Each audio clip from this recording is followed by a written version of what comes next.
It's a wrap party. Season 3 saw the end of many things and characters, which is a perfect time to look back at those plots and people as a whole. There were some major deaths and surprises in both story and backstory, and we always look at those in great detail from episode to episode. Now's the time to look at things from a higher level. We'll discuss our favorite arcs and performances, what worked most and least for us. Also, what we're looking forward to, paired with quite a bit on where the plot lines stand, which in some cases is kind of up in the air, or literally up in the air. All that and more on this full season review of House of the Dragon Season 3 here on History of Westeros podcast.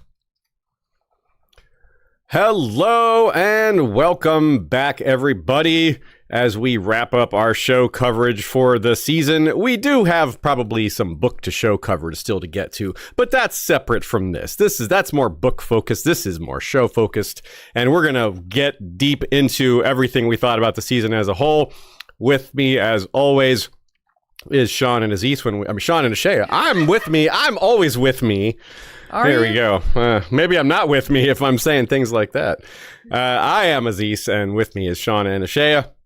We're here, as always, to discuss every episode of televised Game of Thrones type fandom stuff. And Sean, yeah, we didn't get your thoughts on the finale, so we're going to pair all that with our thoughts as a whole. You get to kind of weigh in both. Luckily, the final episode had a lot of stuff that kind of speaks for itself, things that we have less to comment on in general, which is the action. That was plot-heavy action, I think. Maybe you disagree. But anyway, yeah. So let's have a quick moment or two of your thoughts, and then we'll move subject by subject, topic by topic through the rest. What did you think of the finale, Sean? Hey, how you doing? Hey, doing all right. Overall, I liked it. I appreciated it. I'm curious on a sort of a meta level about like how the episodes and seasons are being split up. I wonder how much they intended or wanted that to be the finale, if they wanted to have another episode after this. You know, things were shifted from last season forward. Am I correct in saying next season's the final season, and I think they're going to wrap it all up? Yep, that's right. All right, we'll see about that. It's a lot to wrap up. You're right. It is. But I do think they kind of both resolved a lot of things that they were building up in this season, but then left a lot. You know, there's a lot to pick up on. Some of which might be immediate. You know, I wonder if the battle at Tumbleton, we kind of wondered in the beginning of the season, the battle. Oh gosh, let's see. I don't remember what the right name for that is. The Gullet. Thank you.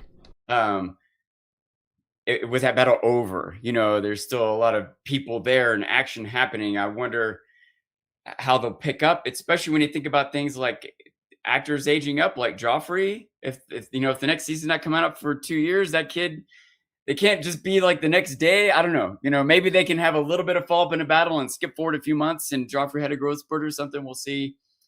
Yeah, that'd be real awkward if he just grows like a half a foot the next 2 years. Like, yeah, has a little mustache. Yeah, a mustache. Oh boy. Yeah, they have to recast him. I know he's gonna get killed almost immediately. One thing I'm wondering about, a very specific thing. Maybe we'll get to this in more detail later. But early on in the episode, Rhaenyra, she's overwhelmed with this idea of Aegon coming back. She tells Daemon, "All right, here's the plan. You know, go to Tumbleton. You're going to fight. We're going to do this. You're going to do that. Have Hugh stand guard of the dragon pit.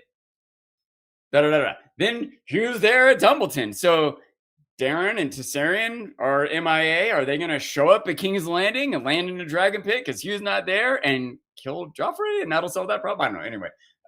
Yeah. Look at Sean trying to solve problems by killing off children. That's the way of it here. That's clearly the type of vibe we're bringing to the table today. But yeah, we do have a lot to chat about, a lot of different plot lines, as Sean has alluded to with various thoughts there. There's a lot left quite up in the air, but we'll save that for the end while we work our way through what we thought of everything that set all that up, and having a lot of other fun along the way. You all can weigh in as well. This is a great time to ask questions to us because, hey, we're looking at things as a whole. Good time to throw some discussion ideas at us that we may not have considered, or maybe we have considered them. Maybe you want us to answer questions that we've already got prepared. So stick with us. Ash will sift through the questions that you ask live. Super chats will all get answered, of course. Now, we have all season long been tracking the performance of the actors and weighing in on that. So here's a little fun tidbit for you. Matt Smith has been in the most episodes, 25 of them. Now that's with more to come because he's still alive at the end of the season. But so far, 25. The same is true for Emma Darcy and Steve Toussaint, who are in 21 episodes. 3 other actors, not characters, actors, have been in 21 episodes. So Matt Smith has the most with 25 and 5-way tie at 21.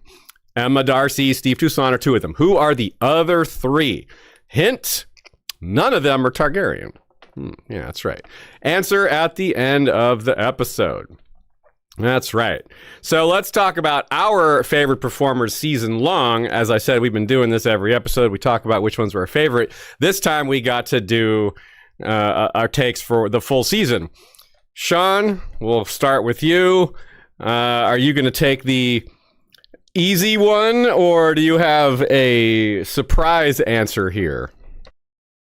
I mean, I hate to call it low-hanging fruit because she's pretty high up, or they're pretty high up on the tree. But yeah, Emma Darcy, I think just in generally so many times was so outstanding. And, to be fair, a little bit of, extra airtime, extra featured, and maybe extra difficult acting challenges. But even in, not just the times like when her son dies or whatever, there's other more nuanced moments. And I think just episode after episode was up there among the best, and several episodes was featured and was clearly the best. Gotta pick him. Right on. Yeah, hard to argue with that. I knew one of us was going to say Emma, if not all 3 of us, at least acknowledging them. Ashaya, who is your call? Oh, Sean, what, you had something else to add there? Well, it's slightly still in Shaya's thunder. If I have to name a second, it's Tom Glencarney. Okay. It's Aegon. Even though I hate the character, he's entertaining on the screen. Yep, you got that right. I'm picking Tom Glencarney for the comedy of it all. He had the drama. He did have some great emotional beats, but I like comedy, and he's been hysterical along with being like super featured. There's other funny characters in the show, but not ones that have had as many scenes and are as central and important. And again, as I've said throughout the season, a lot of that credit does go to the incredible prosthetics done on him to transform him. It makes, his acting job surely a little bit easier when he's transformed like that. But when you watch the BTS and you hear like him how many times he was yelling and screaming there with Sunfire, and how he lost his voice, and he looked so like maniacal. Yeah, I'm going with Tom. Right on. I had both of them very high on my list, unsurprisingly. I will go with Matt Smith. I think that more so than the other 2 seasons, he had a wider range, more character development, more having to face situations that the character hadn't faced before, and a lot of those were quite emotional. A lot of them having to do with his family. Rhaena in particular was a big part of that.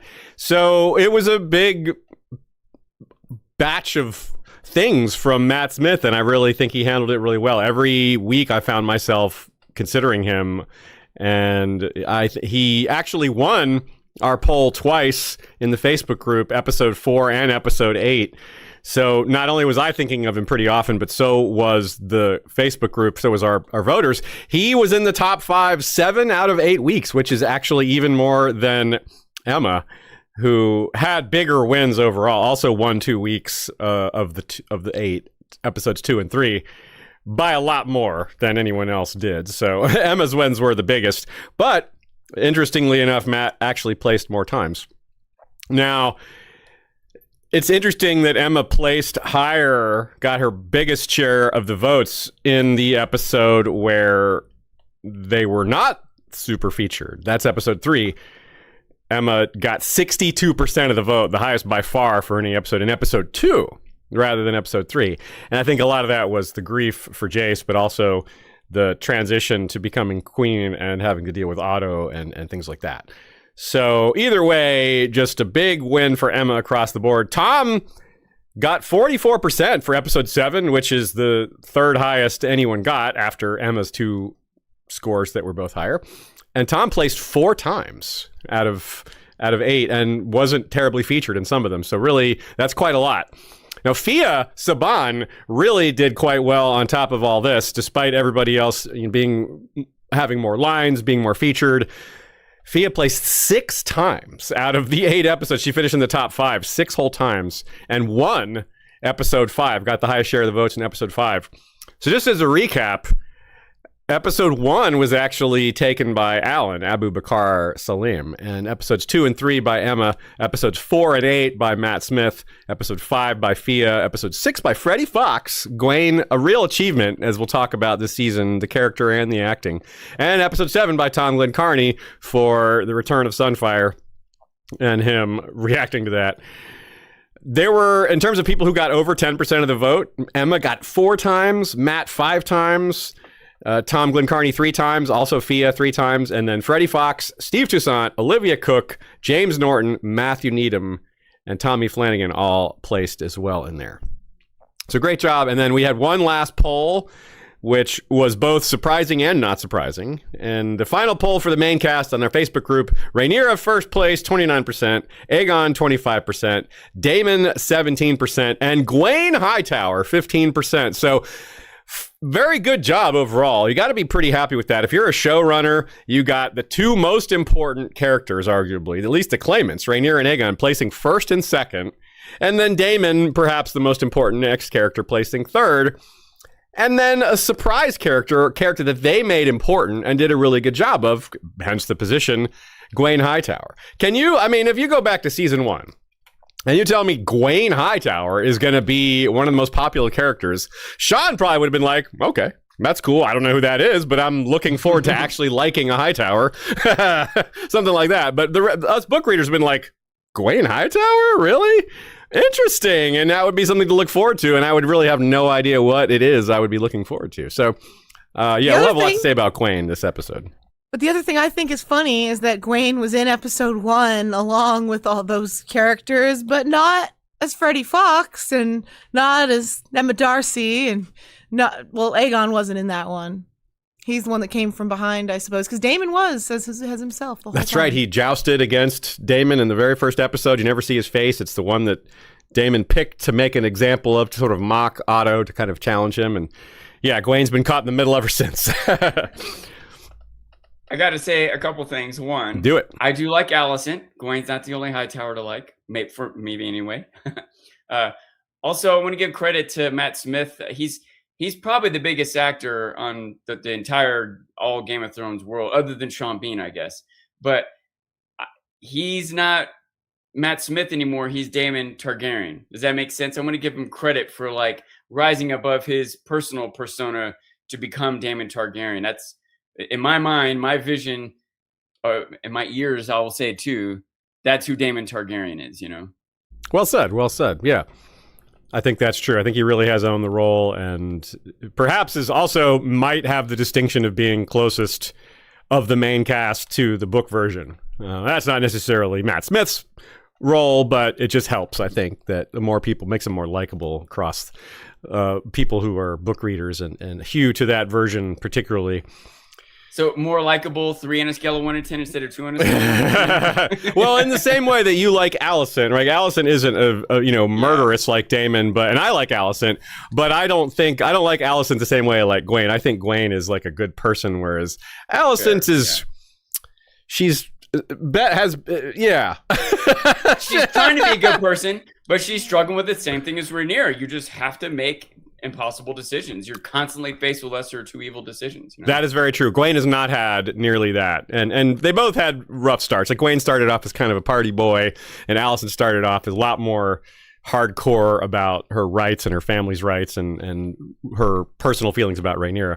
So, but they all changed, and that's an important part of the development of these characters that I think we appreciate. And those are two characters that are still involved and still alive and still developing. So that's important.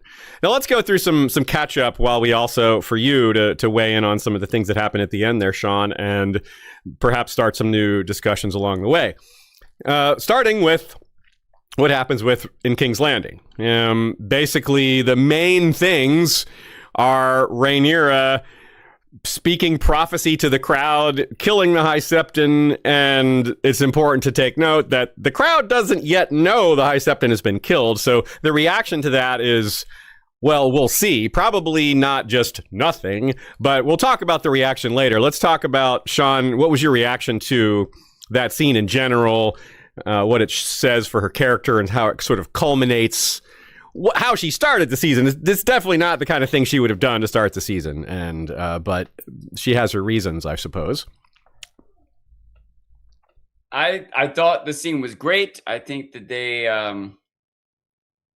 both the showrunners and the actor, have properly progressed Rhaenyra from the realm's delight, to a tyrant. That you kind of see a combination of their, just talking about difficult decisions, impossible decisions they've had to make, the impossible, situation that they've been put into. And also, so maybe explaining some of her psychology and her decisions that are going to seem, if don't already seem terrible, if aren't actually terrible, but are probably going to end up being perceived worse and worse, especially if she doesn't win in the end. The victors get to write history. But the particular presentation of this speech was so good. I really liked the makeup, her eyes. It made her look a little more, maybe fierce, what she was going for, but also unhinged, not what she was going for. and I do think she, came across as a little unhinged. The thing is, I think less so for us watching the show, or for whatever, with a full understanding of everything. Because a lot of what she's saying is true, or at least largely true-ish, okay? Like, to whatever extent we believe in the magic of this world and the prophecy of Viserys, we know he did pick her. We know it was a misinterpretation by Alicent. And assuming that matters for the Night King or whatever coming sometime in the future to ruin the world, she is supposed to be the one. And if it is to save the world in the big scope of things, there's an argument at least that one Septon being killed, whatever. You know what I mean? Like, it's a tough decision. She didn't want to really make that decision, but she has this bigger vision.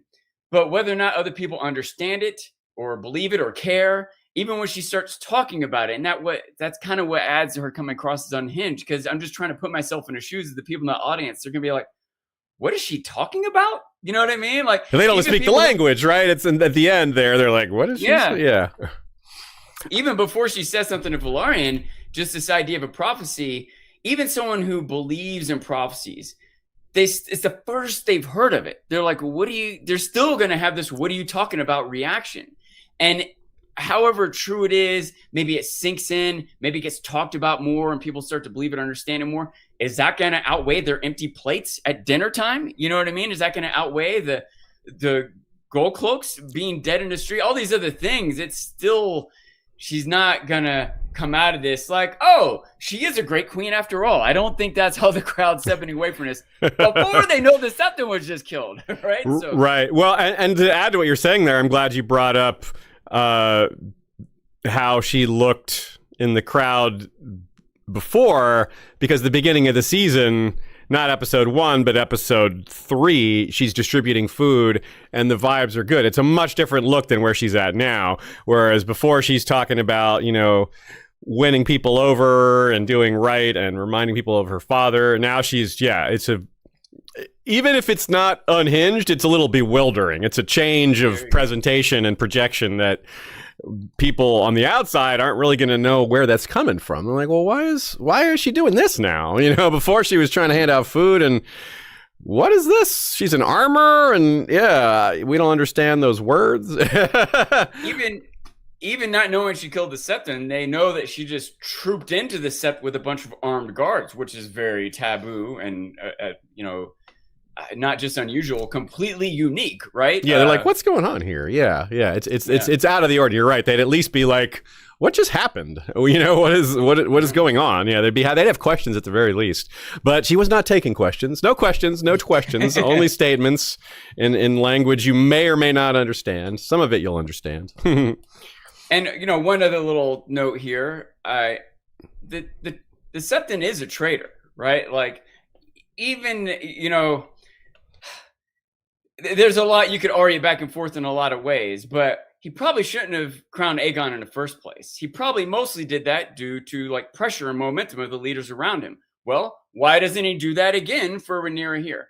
And also, again, we know Rhaenyra is right. Like, the Septon doesn't necessarily know the truth of what Viserys said in his deathbed. But whatever that truth is, he accepted it when Otto told him. Well, why doesn't he accept what Rhaenyra tells him? But yeah, he definitely is more angling for his pride and power and whatever else than he is for the right thing or his loyalty to the crown or whatever else. I don't know if treason necessarily is justifiable by death sentence, but the world seems to think that for most of history. Yep. Yeah, I think she would be, if she could convince people that it was treason, it would be very justifiable. The question is whether she can or even wants to. Now, we'll talk about Helena in a minute, but I want to talk about Mysaria a bit because she's connected to this in a way that is more direct in terms of what's going to happen rather than what has already happened. Because Mysaria has now returned to the streets, which is interesting. We don't know what's going to happen with that, but she was more effective there. She was a more interesting character, at least in my opinion, and it's kind of undeniable that she got more done from there. Like, she had more power when she was on her own than she's had under Rhaenyra, which is not how you would expect it to go, or perhaps in a way that just the way she managed herself. But yeah, this is maybe a way to have a view from the common folk. That's my guess, I think. She's back amongst the common folk, and the common folk are the ones whose opinion is starting to matter more and more, because at first she was trying to win them over, and as she's A, failing to do that, and B, no longer trying, then their mood becomes more and more important as they may or may not support her or flat out turn on her. So yeah, Sean, what do you think about Mysaria in general with that? And that turn? Was my assessment too, that she will now give us a new perspective, right? That this show in general gives us a little less perspective, the small folk on the street or whatever. Like, we got that in other episodes. Like, that's all Dunk and Egg. This is almost entirely that, right? And we got it a lot from Arya and other characters in the Game of Thrones series. We don't have a lot of sources for that here, so this is a good way to do it. I will also say that I think Mysaria might get judged unfairly. You said just now that, she didn't get much done, or she got much more done before. We don't necessarily see all the things that she gets done. It would take, it's nuance, you know what I mean? Like, maintaining intelligence is stuff that it would be too much minutia and random conversations that don't tie in, little things that's hard to measure. But a lot of times, if we're being successful with intelligence or as a master of whispers, you don't, it's stopping things that would have happened. Does that make sense? You don't. It does, but she didn't stop the things that were happening, is my point. Like, she maybe stopped other things, but she did not stop the things that were happening. Yeah. You might say that she actually stopped like 70% of things, but 30% of the things that came through were awful. You know what I mean? And that's too high. I think. I think. That also might be why we judge her, because we see those things. We don't know the effects of her calling out high towers from the staff around the castle. Like, sure, but that's the basic bottom line, right? Like, that's if the High Towers are able to assassinate 7 Gold Cloaks in the Gold Cloaks barracks, including the commander, if they were able to do that, they might have been able to poison Rhaenyra in the Red Keep if it wasn't for what Masari was doing. You see what I'm saying? There's things that are hard to know. I don't fully agree, because I think that it does come to it is about bottom lines at this level. It's about what you succeed at, not whether you have the right process. It is about results, not process. And she just wasn't even trying. Like, she was not involved in the Gold Cloak stuff at all. You know what I mean? She didn't do a single thing about it or even try to do a thing about it. You know what's funny, Aziz? And I think that's a big indictment. I would say that I remember at the time, I felt like I came down hard on her for that. And I remember you being like, oh, no, she wouldn't necessarily be involved. So I'm kind of... I agree. I came around. Yeah, I think you guys were right. You guys convinced me. Yeah, I'm glad to see it, because I'm pretty like... And when I say 70%, I mean, like, that's calling her a C-tier Master of Whisperers. Yeah, that's not very good. Yeah, exactly. That's my point. I'm not saying she's good. You say that's like too Laris high. is way better. I'm saying I don't think she was an F tier. I don't think she was D or anything. I think she was just solidly C, mediocre. She got a lot done, like Sean's saying. I think she did. She did reduce risk to Rhaenyra inside the castle and do stuff like that, but it just wasn't good enough. And her fatal flaw was very important too, like her focusing too much on Alicent and on her relationship with Rhaenyra and focusing a lot on Daemon. Those were a clear loss of focus. That's not what a Master Whisperer should be focused on. She was way too concerned with these personal relationships that affected her. That is compromising. Somebody that Laris, Littlefinger, and Varys all are characters that became somewhat compromised by the things they cared about, but they let it affect their job a lot less. I gotta still want to defend her, even though I mostly agree with stuff you're saying. They were all in much better positions. They were men who were in charge before crap hit the fan. She was suddenly put in charge without a network in place at a time of war and no money, as a woman without the respect. You see what I'm saying? Like, she might have got a C, but I think any of those other people who might get A's in this moment would have also got C's. I'm not sure about that, because we know for sure those other characters were able to operate at the higher level. Mazari hasn't proved that. Even when she was on her own, she made a couple of huge mistakes that I don't think any of them would have made. Like the big mistake that she made was revealing, like, she met Otto Hightower on her own ground. Like, she revealed where her place of business was. That was just ridiculous. You know, for example, like, I don't think anyone else makes a mistake like that. Yeah, it was before she was Master of Whispers, he's saying. Yes, but she threatened him. Yeah, at her own place of business. She made as a person, for sure. Which is but that's a mistake of intrigue. She threatened him at her own place of business, which resulted in her place of business getting torched, which was a very predictable result. So from the beginning, she's been not quite at that level, I think, because she's not a creature of the court. And you're right, she was thrust into a court role having not been a creature of the court, but that's what was needed. Somebody at the time when things are at their hardest, that's when you need somebody who's particularly great, because things are hard. So yes, you can say she could have done better if things were easier, but on the other hand, you need somebody who is... I concur. Yeah, and you need somebody who's amazing at a time like this. I don't think she's bad. I think she just didn't live up to what was needed. Anyway, that's enough about Mazari. I think we've well stated our opinions there. Yeah, I think we all agree she's solidly C tier. Mediocre, didn't exactly make a lot of things worse, but didn't make enough better. Yeah. So I think that is a good justification for a C tier level. I want to just say, I do think that with time, I think she would have climbed up and become B tier and maybe even an A tier. I don't know if I ever think Mazari was going to be an S tier Master of Whisperers. The question is whether or not she would have been more compromised with the relationship stuff. Like, see, I'm not sure that, that's something that she was kicked to the curb, to put it rudely, before we saw the extent of whether that was going to ruin her, whether that was going to wreck her relationship, which it kind of did. It's kind of what Rhaenyra decided to, like, I don't want this I don't want somebody who's got this connection to me. I don't want to take advice. She also rejected her father's advice, which Mazari was pushing, and just there's a lot of reasons about there that were personal. Right. Outside this time of war, those reasons wouldn't have been there, right? Rhaenyra wouldn't have felt this need to go Daemon's way with action, screw the people. That's not necessarily true. I mean, it depends on, like, we have to assume there wasn't a civil war, but there still could have been huge challenges, and those challenges, when framed in the light of the prophecy, there's no guarantee. Like, Mazari might not have been the right person for the job, even in that situation. Anyway, Helena's death, which that's a good pivot away from Missaria. I didn't like the addition of the Missaria talking to Helena at the end. There's a very small criticism. Oh, you didn't, huh? I didn't, because... What don't you like?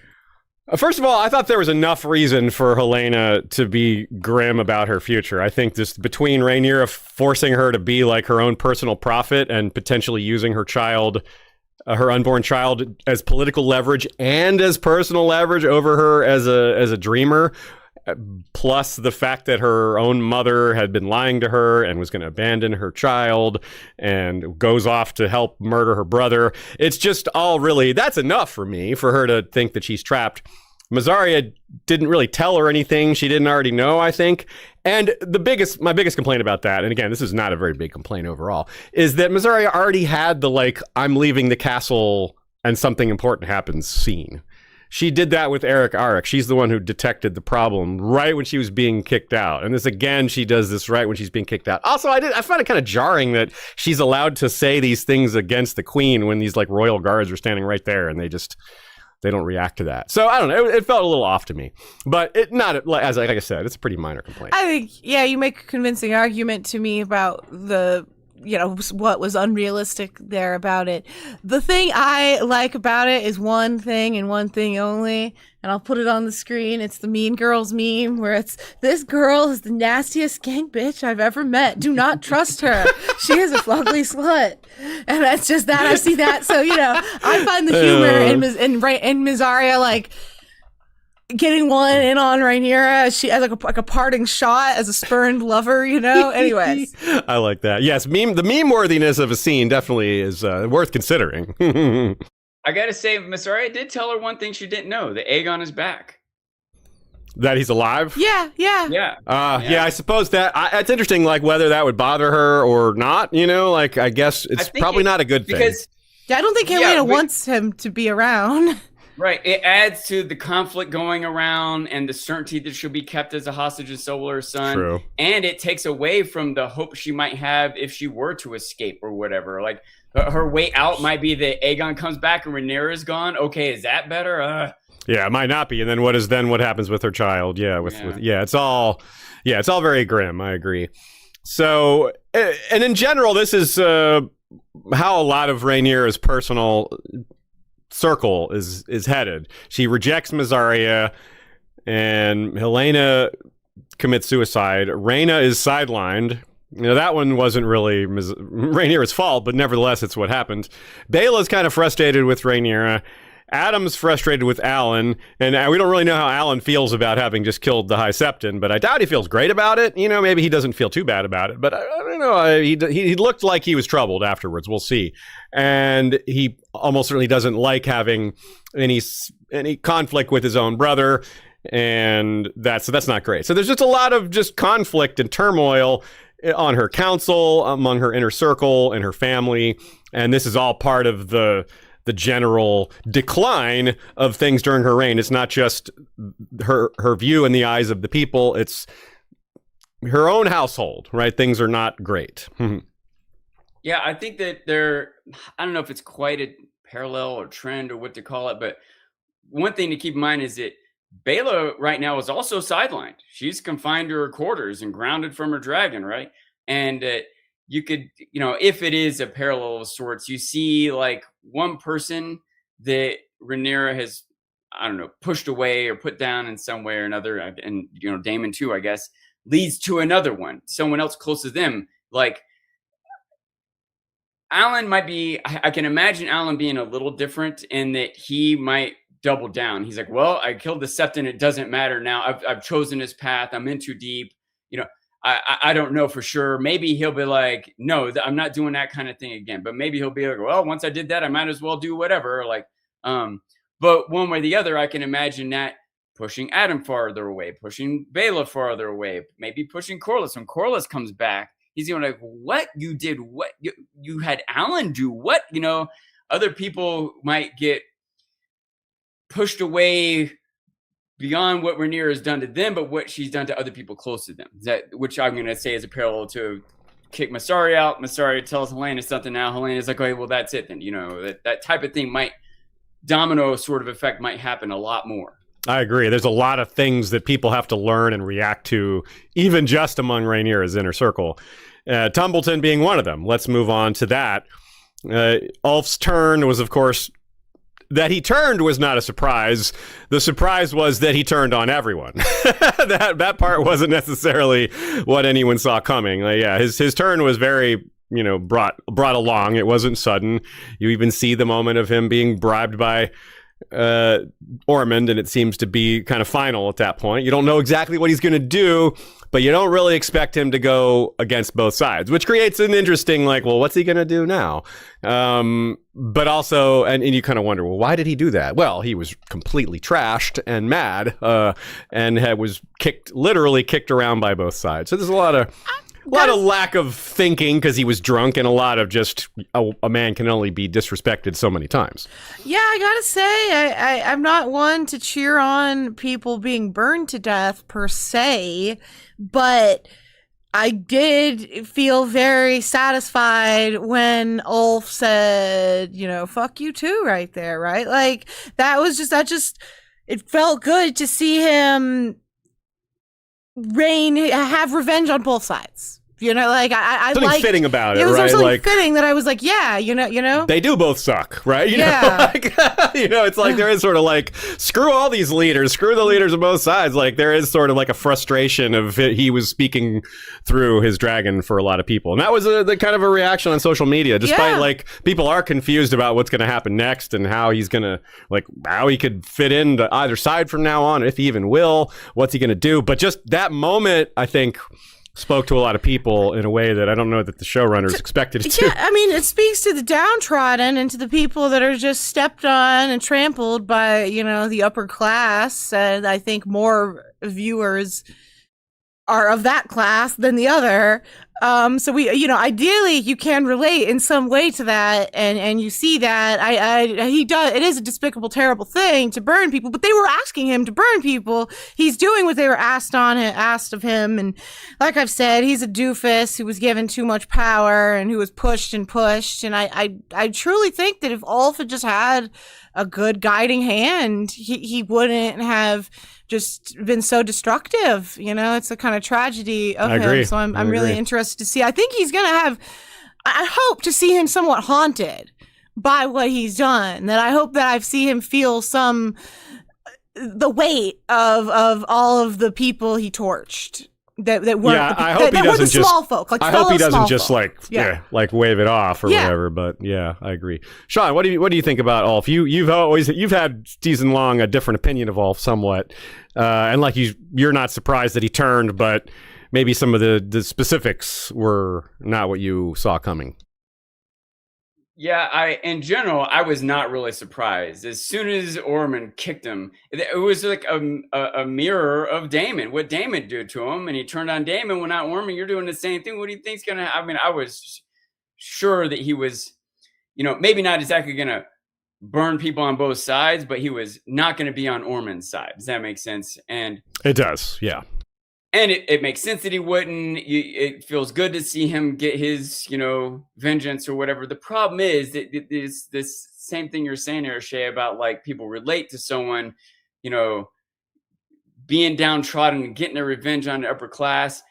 He is now upper class, and he burned the downtrodden.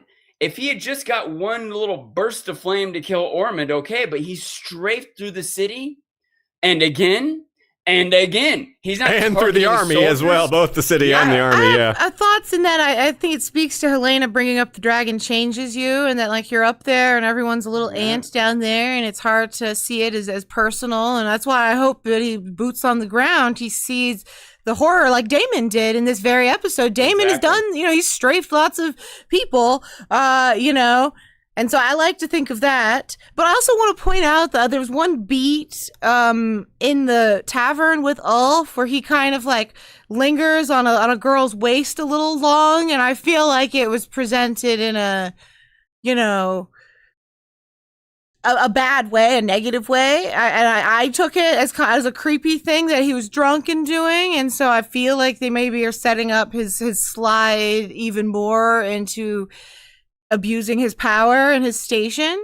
but we'll see how dark he really gets. I saw that as a bit of a yellow flag because the girl like specifically smiled at him, so it's like, well, for now he's it's sort of like implied consent, but like that doesn't mean it stays that way if he gets like you're saying, if he gets worse or drunker. That girl had me on edge. But is every girl that he eyes gonna smile exactly? At him, right? That's why that's why it is a flag, but maybe not quite red yet. But he's not just drunk on alcohol; he's drunk on power. Yes, which is the thing that the Ormond and Daemon miss. They're like, yes, they look at him as a commoner, but they ignore the fact that he has the power of a dragon, which is just immense. Another little element that kept me from being overly surprised is that it's been part of his character all along to be impulsive. He constantly just does what he wants or thinks in a moment. Good point. He walked right up and hugged Jace. He tried to walk right up and hug Daemon. He gets drunk. Like, he makes a lot of quick decisions that he might regret later, or maybe is too unwise to even regret later. But again, I said it at the beginning, he was very drunk during that whole thing. Like during his reign of fire there. It wasn't like post drunkenness. It was very much during. He was woken from his drunken sleep and thrown on There's some still dragon alcohol in back. your system the next day. Yeah, and that wasn't even the next day. That was the same day.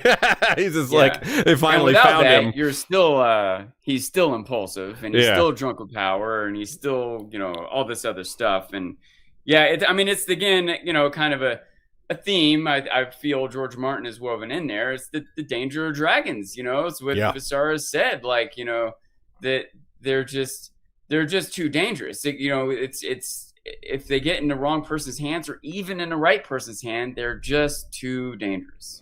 Yep, you're right. That's well said, and it definitely came out here.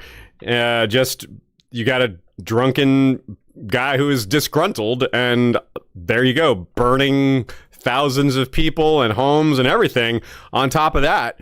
Plus, like we're going to talk about later, the things are still kind of happening, right? It could get worse. The city is still burning. It's not like the fires are out. As for where things are left versus where they started, Tumbleton doesn't necessarily look like it should be all that important, but it becomes important. It's the nearest town to King's Landing. If you're going to march an army on King's Landing, it's where you would stop for supplies. Of course, Ormond had other plans besides just that. That is certainly a big part of it. So it becomes such a focal point, along with King's Landing and along with Harrenhal. And I think overall it was quite effective. There was a lot of great scenes there, and a lot of the scenes were great because they did a very good job of characterizing Ormond, Daeron, Gwaine, particularly strong. The battle itself was very good. Can I say something about Ormond? Yeah.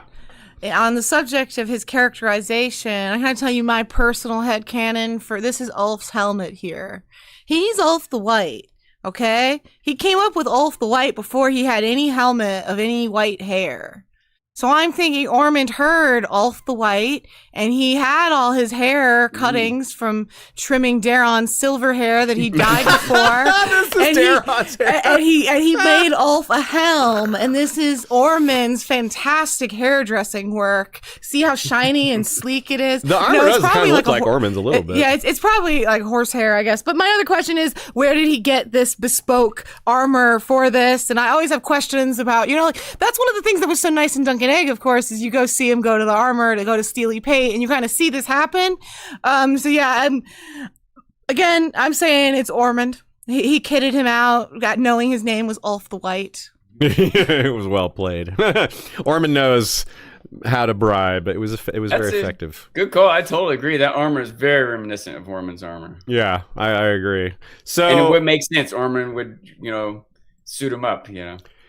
And as far as deaths, like Tumbleton had quite a few deaths, and maybe surprisingly, I don't think any of us think Daeron is dead. Sean, you don't think Daeron is dead, and with you not thinking him, there's really not much to say. None of us think Daeron is dead. No body, no death. That's a ubiquitous rule. It even applied to Tywin Lannister. I mean, yeah, there you go. Even Tywin Lannister. Roddy the Ruined, definitely dead. Ormond, definitely dead. And Cat, who... Now, let's talk about Cat briefly. Daemon saw Hugh in the battle, and saw Hugh yelling out for Cat. So clearly, Daemon has learned that Hugh is a lover of felines. He was looking for his cat. He's like, Cat, where's my cat? So very brave of him to go into that burning town just to rescue his cat. It's a good way to endear himself to us fans as cat lovers. We're all bigger fans of Hugh now. Now, honestly, that it's hard to predict, what this will do. Will Hugh blame both sides? One side, it's not clear who killed her. Like, she wasn't burned to death, so it wasn't like Ulf. So he can't blame Ulf, but it could have been Winter Wolves, it could have been High Towers, it could have been both. He might not be able to tell, and just, yeah. So Sean, let's talk about that. I want to hear your takes on the behavior of the Greens in the battle there and how things are left, because Ormond had this whole plan and all these things that he was bribing people with. Now he's just gone, and that is a very interesting way to have things go. The leader with all the plans is now gone. And now you have uncertainty with these other important characters. You have uncertainty with Ulf, you have uncertainty with Hugh, and it's for different reasons, but they're all in the same place. Yeah, I think Ulf, and I don't know. I imagine Daemon / Rhaenyra want to hunt him down and kill him. You're right. And the Greens, what can they even do about him? I don't know. I don't think they would want to accept him as an ally. Maybe they would. He's just too unpredictable, but they just need a dragon to compete. Maybe they would anyway. The thing is, Aegon might be happy to have him. Aegon, oh, you burned both sides? Cool. I didn't like Ormond anyway. Oh, you love to drink? Yeah, Aegon and Ulf would get along, actually. It's an interesting consideration, Ulf and Aegon, isn't it? Yeah. I think that is my most likely trajectory for that. Like, the wisest thing for Ulf to do would be leave the continent. But Ulf never does the wisest thing. So I think the most likely thing is, and probably most entertaining for the show too, would be for him to team up with Aegon. Hugh is really hard to predict there. I can imagine Hugh might be in a similar situation to Alan, where he's like, it just it's slightly different reason, but it doesn't matter anymore. Like, my original intents are just gone.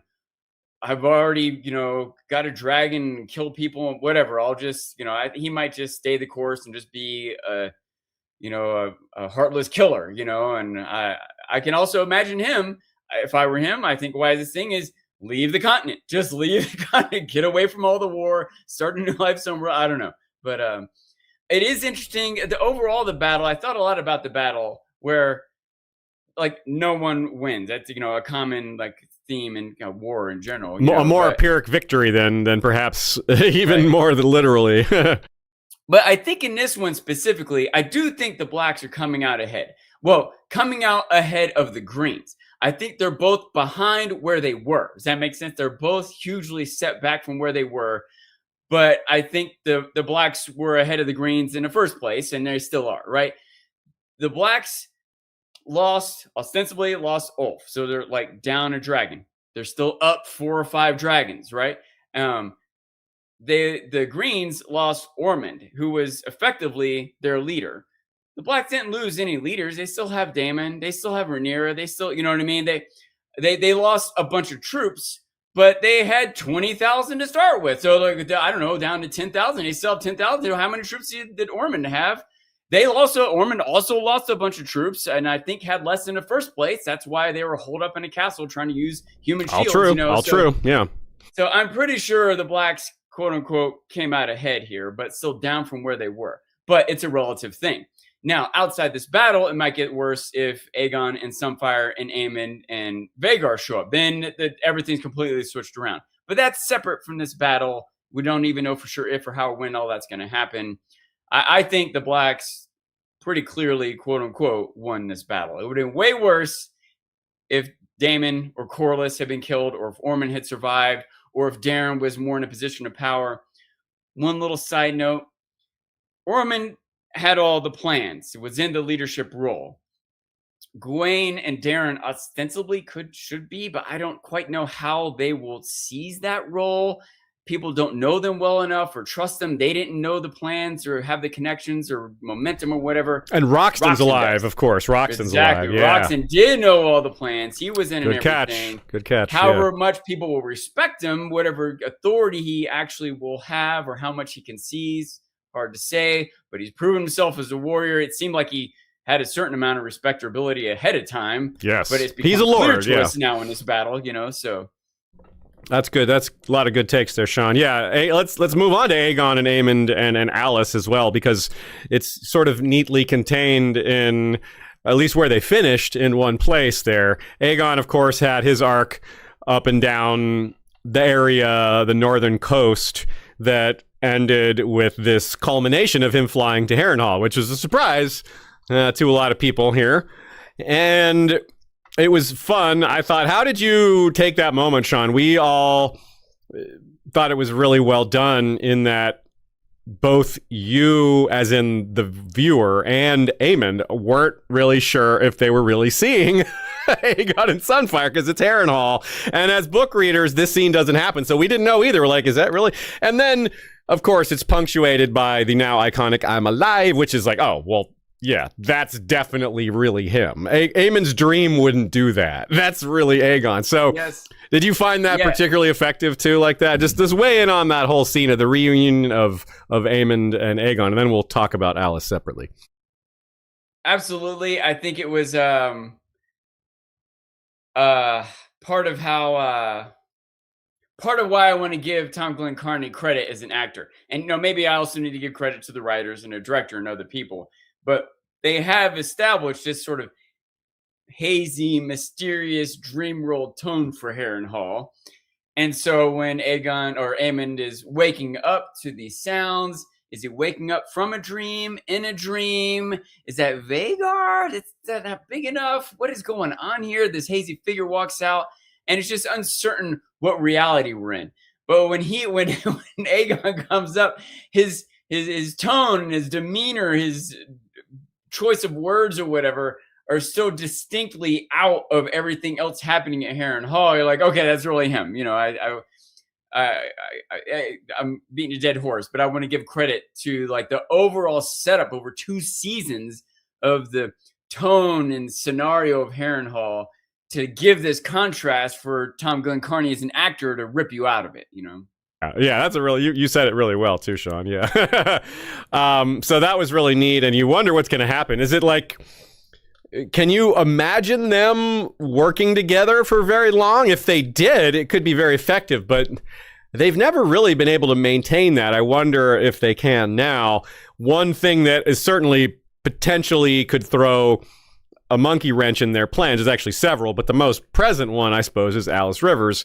If, for example, Aemond has a child with her, if she becomes pregnant, whether even the child comes to term or not is a separate question. But if she's pregnant and he knows he's got a child, that alone could give him a different outlook on life. Aemond is, a very serious and intense person and is more likely to respond to things that are concrete than things that he sees in these dreams and visions.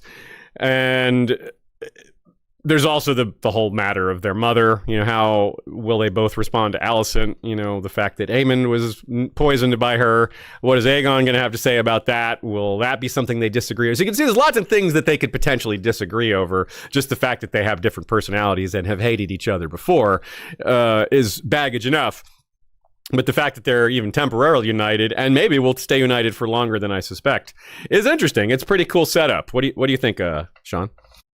So I can see Aemond adjusting himself. Like he feels defeated as a person and he just kind of has to do what he has to do now. He maybe has to sacrifice his personal pride or ambition or whatever and just go along with Aegon. I can see that. I'm suspicious of how long it'll last. I can feel like I think more likely he's in this sort of temporary subdued mode that he will pull out of if he eventually gets frustrated enough by Aegon, which I think he will. Aegon, I don't think, is a grown new man. I think he's the same immature, impulsive, reckless individual he used to be. I don't think he's gone through any growth. Just imagine a scenario where he and Aemond do fly their dragons to Tumbleton, and whatever the scenario at Tumbleton, they see the dragons are there. They find Darren and Gwaine and Roxanne, and they sit down and have a council meeting, and they start talking about getting the food together for their army, and we're gonna leave in 8 days, and the dragons, da. Aegon's gonna be sitting there like, boring, let's go burn some stuff. Like, there's no way he's gonna suddenly be a good leader. He still doesn't have patience. He still is self-centered. And I don't think Aemon's gonna be able to follow. Maybe Aemon will do his best to follow Aegon's intentions. Does that make sense? But he's gonna be constantly frustrated with Aegon's decisions and probably end up going rogue, just like Daemon, just like, I don't think this pairing is going to last and or go well. There's also the matter of the succession. Now, Aegon's, of course, reproductive organs have been obliterated. So he can't have another son. He has a daughter, but I mean, the Green's whole position is that a woman can't inherit. So at best, his daughter marries somebody that's connected to him. But if Aemon should be the heir then, but what if Aegon and Aemon can't agree on that? Or what if Aegon doesn't like the idea of Aemon's child with Alice being the person after that? So you're right. There's just a bajillion things we can name that will cause them to have a falling out, and it could be multiple things that cause that. So none of us here apparently think this will last. Shay, you didn't weigh in specifically on that, but I imagine you agree that it's not the best made pairing ever in terms of operational efficiency. Yeah, I think the point made that Aemon, as much as he might try to have humility and be subservient to Aegon and his second, he's gonna bristle at it at some point. It's like, especially it makes me think of so many family dynamics where you can really tell yourself, like, okay, I'm gonna be better, I'm gonna be patient with them, and I'm gonna, they're my family, I love them, yada yada, and then they just do that thing again, and it just gets under your skin, and like it's gonna happen to Aemon, and it's gonna, I think Aemon will break, not Aegon. It also may just be getting Vhagar back. He's not had Vhagar for a while. It's made him feel less powerful. The return, getting Vhagar back, presumably will happen, and that will maybe make him feel more powerful and maybe make him feel superior again, because he does have the biggest dragon. So Sean, you also took note, if we back up just a little bit, you took note of the knighting ceremony, which was very high tower oriented, more a little Ormond sort of propagandizing the ceremony a bit. And it's cool to have, over the years, we've had so many different versions of the knighting ceremony, and they each, both individually and as a whole, can tell some stories. Yeah, one, it was really drove home Ormond's hypocrisy when he's having Darren to swear to protect the children and then lines children up on the wall as human shield. Oh, God, yeah, right?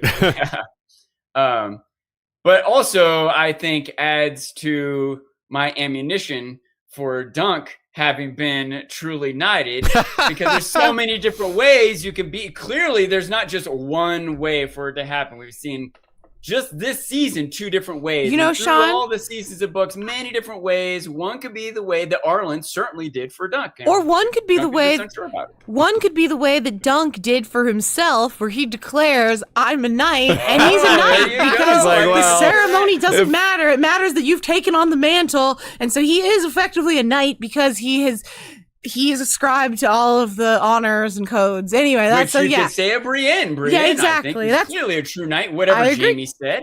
I agree. Let's take a couple of super chats here. Jacob Frank says, was the statement that Mazaria's to Helena supposed to be the statement that pushed Helena over the edge? I think it was maybe the straw that broke the camel's back, so to speak, but I think they just wanted to make sure there was enough reasons to make it convincing, and that one was one of them, and maybe one of the more straightforward ones, I think. A lot of the others were, being force-fed is a really big one, but there are some others that were a little more subtle than others, and some that were a little more straightforward, and that was one of the most straightforward, I think, and close to the event itself. Yeah, I think she would have done it without that statement, but I think, if you were like, if anyone had any questions about why she did it, it just, gives even more. But no, I think she was going to do it, whether she'd heard about Aegon or heard about Rhaenyra or any of that.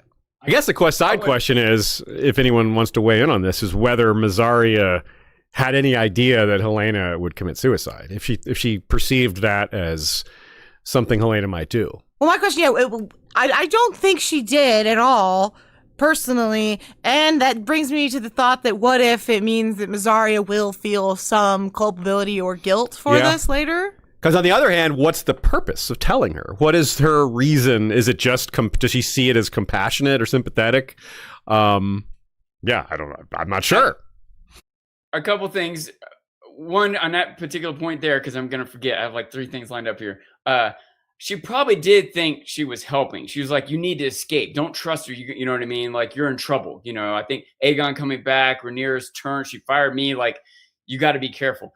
Now, also, maybe another failing, because I do agree. I don't think that Mazzaria had any idea that Helena was on the edge of killing herself.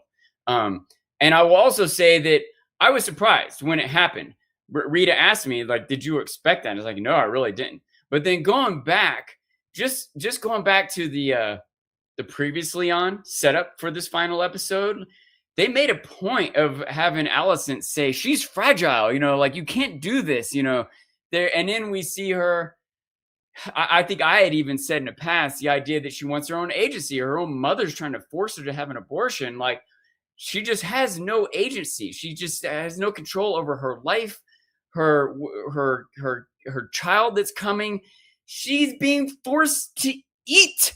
You know what I mean? She just can't get any more than that, right? So I feel like going back, I've said this before, when something that happens kind of surprising, but when you go back and look at it, it seems almost inevitable. I think this is one of those things.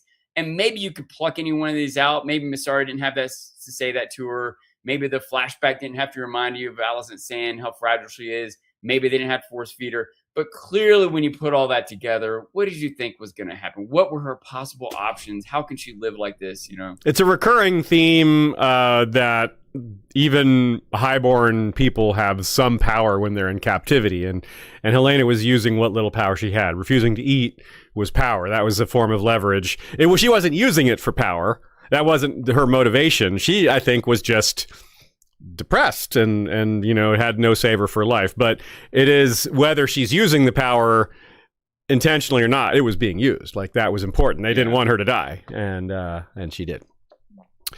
Next question: was Tumbleton in the show important for war strategy or for the event of Ulf's turn and the death of Ormond? Well, I think it's more about the second. I think the plot elements are more important than the battle, but the battle has to be authentic for these things to work. I think just Ormond dying during the battle for no reason, just sort of a random arrow hitting him, would be unsatisfying, and they definitely had a motivation for the person that killed him, and they did it very clearly, and I thought that aspect of it was quite strong. The strategy, I mean, battle strategy in a town like that with ad hoc defenses that were not intended to be there in the first place. They were added late in the game and then backed by children, and Daemon deciding not to burn the defenses with his dragon because of the children, and all these other things. It's really hard to compare to real life strategy because there's considerations that you don't normally have. Like dragons, you would never have that consideration, and children on the walls, well, that's not impossible. It's definitely happened in war before. People absolutely have used children as human shields, but it's definitely not a typical strategy. You don't see it very often. So it's not something that, like, they teach a lot at war college. You know, like, what happens if the enemy puts children in front? Like, there's a chapter on that, but it's not like something you see very often. And considering the other confounding factors, like, well, Rhaenyra, they're trying not to kill as many of the kids as possible. Some enemies might not care about that at all.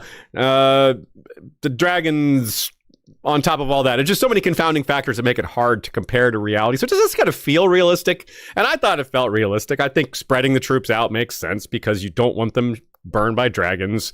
Focusing all in one area enables them to focus all in one area, and you have more troops, so spreading out allows you to use your numbers. So for the most part, I didn't have a lot of criticisms of the battle. I thought, like, they abused a few battle tropes, like, you know, bowmen holding their bows taut before launching them is just very silly, but they only did that for a second, so it wasn't so bad. Also arrow related, like, armor just doesn't work Like arrows are like dropping people. One arrow is like killing people. Usually that's not how it works. The arrow isn't even going to penetrate the armor in a lot of cases. But hey, whatever. These are small things, and that's not really about strategy. That's just about showing a realistic battle, which for the most part, I'd say, yeah, it was pretty good. This question here specifically was war strategy, not battle strategy. And I think it was definitely important for both war strategy and political strategy, right? We said this is the nearest town. It's a market town. Ormond's troops aren't starving. The people in King's Landing are starving. If Ormond's troops weren't there, some of that food, I think there's a million reasons this was definitely important for war and political strategy. Well said, and much more succinctly than I said it, Sean. Good job. So let's do a little bit of a recap just to kind of remind ourselves of where things went. Some of this we've already covered. We can kind of just move past it quickly. But Sean or Shay, if you have thoughts on any of these plot developments or have a comment here, go ahead and let us know. We started with the Battle of the Gullet, and Dragonstone, interestingly, as a location for most of the show, is out. I mean, there's nothing preventing it from coming back, but this is the only season where it was barely featured at all. It was a lot of Dragonstone in seasons 1 and 2. It was kind of replaced with a lot of the shoreline area around where the battle had occurred, where the pirates spilled over, where Corlys was cleaning up pirates, and where Aegon and Tyland and Larys were on the lam, so to speak. The show was generally pretty tight with its locations, especially once Dragonstone was eliminated, at least temporarily. Red Keep was big, but you also had Flea Bottom. Not a whole lot else of King's Landing, but those areas were used very thoroughly. You have tunnels, you had the Godswood, you had the throne room, you had various bedrooms and hallways where a lot of different scenes happened. You had the tavern, and you had, of course, the new Flea Bottom set that made it look more expansive. And then a few just houses, right? The places where those Gold Cloak assassins were conspiring, and the actual Gold Cloak meeting house, things like that. There was some outdoor areas around King's Landing as well, as we talked about. Also where Alicent traveled to. That would be a little bit separate, but basically the same vibe. Tumbleton, of course, lots of things there. Mostly the Footley Castle, and of course the battle itself covering a wide area. That tavern with Ulf, the Sept where Tessarion was kept, and Cat's house where there were a couple of scenes that played out. Harrenhal, we actually saw a lot of Harrenhal. Harrenhal is one of the most consistent locations throughout all the different stories and timelines, and that's, of course, partly related to its central location. But we actually saw some places that were kind of new. The stables, that was kind of new. Some various spots outside, and maybe a few new hallways and overlooks where Alicent was, and some familiar locations on top of that. Alice Rivers' sort of room. I'm not sure she sleeps in there, but her workroom, her bed. There was the different bedroom that we've seen a few times, and the Godswood, which has been the site of quite a few scenes over the years at Harrenhal. Cole's army and the Riverlord's army, there was a lot to do with that. There was quite a few scenes with that, and those were quite well done, I thought, in terms of the characterization. Part of that was the success of Gwaine as a character, and Kristen Cole being quite a successful character too, in that, as I said in the beginning, Viserys, no one, it was really, or did I say that? I don't know. Maybe I'm just remembering what I was saying as we were preparing for this episode. Yeah, I think you said that to me privately before the episode. Which is that Kristen Cole's death had the biggest reaction in the fandom since Viserys in season 1. Not for the same reasons, but a character that meant a lot. He was more on the side of like a Joffrey, in that he's not like Joffrey. He doesn't have the personality or temperament of a Joffrey, but a lot of people hated him. But they loved to hate him. He was an enjoyable character to hate. You'll kind of like how I felt about Ormond this season. I think a lot of people did too. But Kristen Cole, his role in the fandom goes back way farther back because of Ormond doesn't have this sort of role in the book, and because Kristen Cole's in all 3 seasons, not just the book. So that was a really big deal, I think, showing him move around. And they actually added quite a bit of surprise characterization to that, in addition to handling Cole himself quite well. Gwaine's role, I mean, Gwaine kind of stole the show from Kristen Cole, I think, in some ways, even though the reaction was so strong. Gwaine gave so much heart to all that, because Gwaine's the one who kind of loved him. He had a strong feelings for him in that he taught him a lot. He respected him a lot. saw him as a friend, might have even had a little crush on him.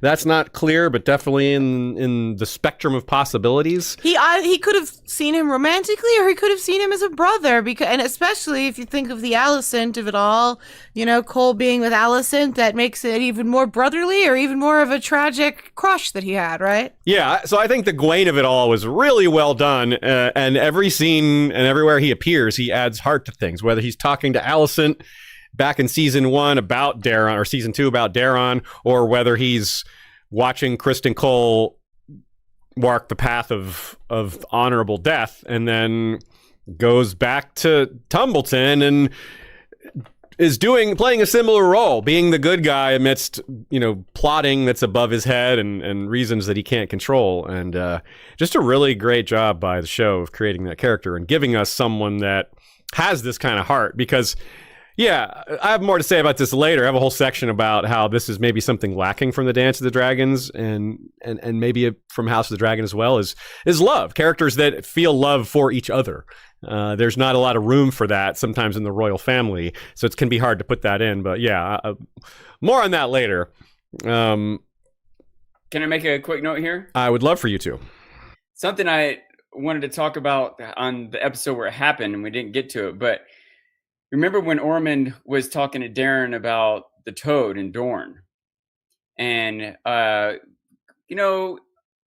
keeping in mind his perspective, he's against Targaryens and Dorne was against the Targaryens, but maybe their battle tactics were, dishonorable, this sort of guerrilla tactics and burning camps at night and all that stuff, just like what Cole was doing, which might be part of why he's remembered poorly. I haven't read all the books, and I do remember. I remember after the first season, I think I read. You told me a point that I could read to safely, and I did. And I remember there being a little paragraph in there with Cole's like, I don't know about this guy. So I could see how people from the books were much more upset. But if you just think about the show, I don't know. I'm going too much of a tangent trying to protect him or defend him or whatever. But what I'm trying to say, him. But in that moment, Ormond talking about the Toad.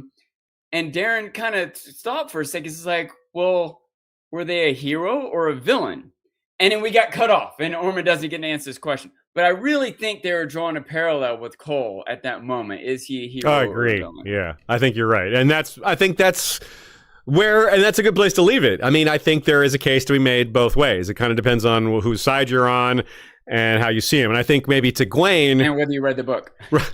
Maybe. But to Gwaine, he was absolutely a hero, I think. When Gwaine met him, Gwaine was presented as somebody that was kind of a party boy. Like, remember, he went off to go have some fun at the inn, and they nearly got run down by Moondancer. And then from that point on, Gwaine was very serious. And it was Kristen Cole that sort of got him to be that way, and also saved his life in the process. So I think he's always sort of owed him his life, and that worked as a way to make him even more of someone that was looking up to him and be respectful of what came next. They were presenting Gwaine much like a theme of the original Game of Thrones is a sweet summer child. Like Kat was trying to explain, you don't know what war really is. Gwaine's like, all right, we're going out with our horses to win a battle. And Cole's like, man, this sucks. You got to be serious. There's no fun. People are going to die. Your friends are going to die. You're going to see death in the district. You're going to have to kill people. This isn't about going into town to party. You got to be a serious soldier. Yeah, Cole had experience fighting at that point, of course, but also to the comparison you guys made to Maria Martell, the yellow toad of Dorne. Of course, in the show, Kristen Cole is, in fact, part Dornish, so it's an extra parallel to draw between them. But I think I agree. Point. I mean, it was placed interspersed with Cole. That conversation was in an episode with lots of Cole doing kind of some shadier things. So Ormond does call him your Dornish friend at one point too, to remind us, because that hadn't been mentioned in a while. I mean, most people don't exactly feel a need to mention it unless they're racists. That's right. So obviously there was a big plot line around Vhagar, which they used a little differently in terms of the search for Vhagar was also what they thought a search for Aemond, but it wasn't a search for Aemond because Aemond wasn't with Vhagar. So that was used kind of cleverly in that sense. And it set up a lot of different scenes with characters who were involved in that search. And it also took us into Sheep Stealer, which used one of the side locations that we got a lot of use out of, I suppose, which was the Vale throne room. Now, Rhaenyra's rule and decline, of course, obviously that's a major feature of the whole season. We've spoken to that quite a bit already. She took the wrong lessons from her father, and then in turn took the wrong lessons from taking the wrong lessons from her father. It's like she swung perhaps from one extreme to the other. But there's no doubt that was a big part of the season, whether you agree with her decision making or whatnot. The shortages, the murders of the Gold Cloaks, and the internal turmoil all paint a picture of her going from patient and thoughtful to sort of above it all, to sort of can't be bothered. And this is symbolically shown by her leaning forward and being cautious and interested, to leaning back on the throne and being cut by it, and then just walking out of the room when that happens. It's a very, very almost straightforward way of portraying it when you look at it as a whole like that. It's very, very clear, I think. And all along the way, of course, she has these difficulties with not just her political allies, but the personal side. We talked about the Helena of it all. The Alicent was different. I think let's talk about Alicent for a minute here. Her role was much different this season. Her role was certainly last season, her agency began to decline rapidly. This season, she was forced into a lot of things where she had to try to make use of what little agency she still had.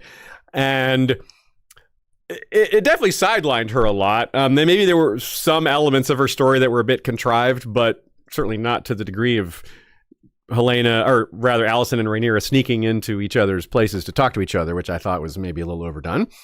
But like a lot of stories, Alicent's is kind of up in the air, right? We don't know. She doesn't know that she didn't kill Aemond. She will maybe learn that she didn't kill Aemond, and she will learn that Helena is dead. And who knows how she'll react to any of that. She's out in the wild. Maybe she just won't go back, right? I would have thought it interesting if she had been in Harrenhal long enough to have a dream of her own. You know, that could have been interesting. I would have loved to see an Alicent dream. Right? I thought maybe that was a bit of a miss, not doing that. It's also interesting to compare her story and Aegon's story to Game of Thrones and what they did with Bran and Hodor, which they just left them out for a whole season. Now, they don't have the same bandwidth in this show because there isn't as large a cast. But it's interesting to think, did they consider doing something like that? I couldn't have done that with Alicent, but they might have been able to do that with Aegon, at least for most of the season, just have him sort of come back. But I don't know. What did you think about Sean Alicent's role this season? Did you find some of her plot lines a bit, maybe they were trying a little too hard to include her? Did you think it worked? I think this is where some of that debate maybe lands the most, because it's a lot of, I think some of these plot lines that were invented for her were not the most popular amongst other fans. I wouldn't say I saw a lot of complaints about it, but Alicent in prior seasons was constantly talked about, and partly, not as much this season, but part of that's just because she had less of a role. So let me hear what you think, Sean. Yeah, she clearly had less of a role, way less screen time this season, but it makes sense. Like you said, she lost her agency.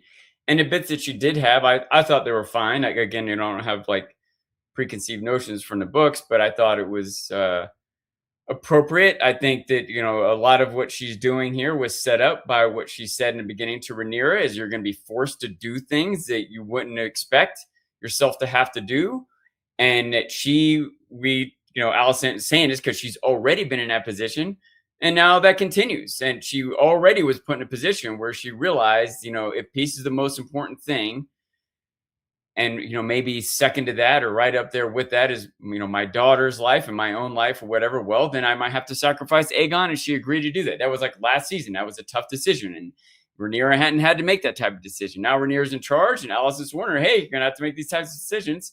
And Alicent kept having to make, now she also has to choose, Aemond as her son. And it was also a way to keep her on screen, keep her tied in. It made for some very interesting and entertaining interactions with her and Aemond and Alice. And I thought it was all fine. I don't think anything was like, what? This is preposterous. I think it all made enough sense. I wasn't questioning it, and it was appropriate screen time given her role currently, and brought out thematic elements that have been pervasive. Yeah, I thought it was all good.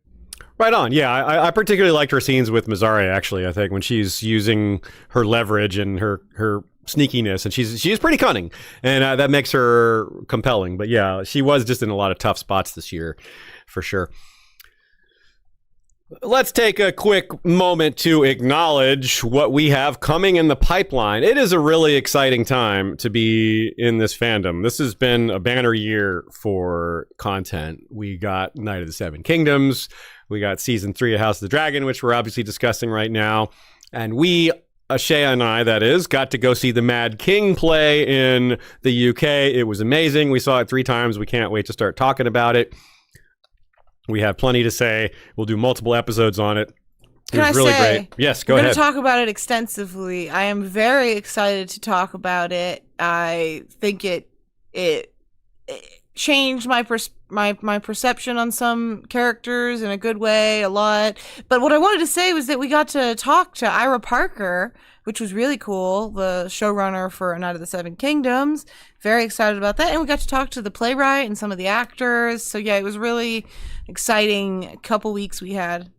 We will be able to talk about everything we learned and the trip and who we hung out with. Just so many things we have to share beyond the content, which by itself is substantial. Just the templates, the ideas it presents as what could have been possible, and the fact that George was okay with it being presented this way, if not happy about it presented this way. And we sat near him too. Just so much to say. Well, we'll get to that. Let's not get lost in our excitement right now. We'll keep focused on the topic at hand. But besides that, we have some book to show coverage. I wanted to do an episode on that because the show has diverged quite a lot. I would call it the same thing as Shay and I call the show Foundation. It's not a great adaptation, but it is a great show, right? Those two things can be separate, which I think is maybe something we should make as a distinction more often, or be willing to make, because it can be really good without sticking to the source material. It doesn't have to stick to the source material to be really good. I think we all prefer it to stick to the source material as much as possible. The character I have on screen is a perfect example of it. Helena Targaryen. No one would say that the changes they made to Helena's character weren't for the better. I think one of the most unanimous agreements that people have is like, yeah, they changed Helena for the better. And Gwaine, we just got to talking about what a great job they did with Gwaine. Personally, I think Ormond they did a fantastic job with. I love Daron so far. Ulf, in my case. So many of these characters are better than the book Cole. version. I mean, yeah, Kristen Cole. Sure. I agree. 100%. I agree. He is a better character. Yeah, he is. We get to see why people like him in world, and part of that's because of Gwaine, which again is both helps the book or the show version of Cole and shows the great decisions they made with Gwaine. So we also have what's called Topics Moot we do every year with our patrons, and y'all who are patrons vote on topics. And with that, we have some more coming, which are a sampling of which include Where in Westeros is Lord Lars, where we discuss the book version of what Lars was doing all this time, because it definitely is different than what they showed on HBO. Then we have an episode on Dana the Defiant, the mother of Daemon Blackfyre. Very interesting Targaryen princess who lived not long after the era of the dance. Dana the Defiant very much channeled Daemon Targaryen in many ways, who of course was her grandfather. And that's going to be a Nina-sode. Nina, of course, is a crack co-writer for a lot of our episodes, especially a lot of those focusing on the Targaryens. And she goes by the nickname Good Queen Allie, of which we also have an episode in the pipeline about Good Queen Allie. And we're going to talk about Dunk and Egg. We have a theoretical episode, Dunk and Egg going south, right? What do they do in Dorne all that time? That's sort of off page in between the first two stories. Good time to talk about that.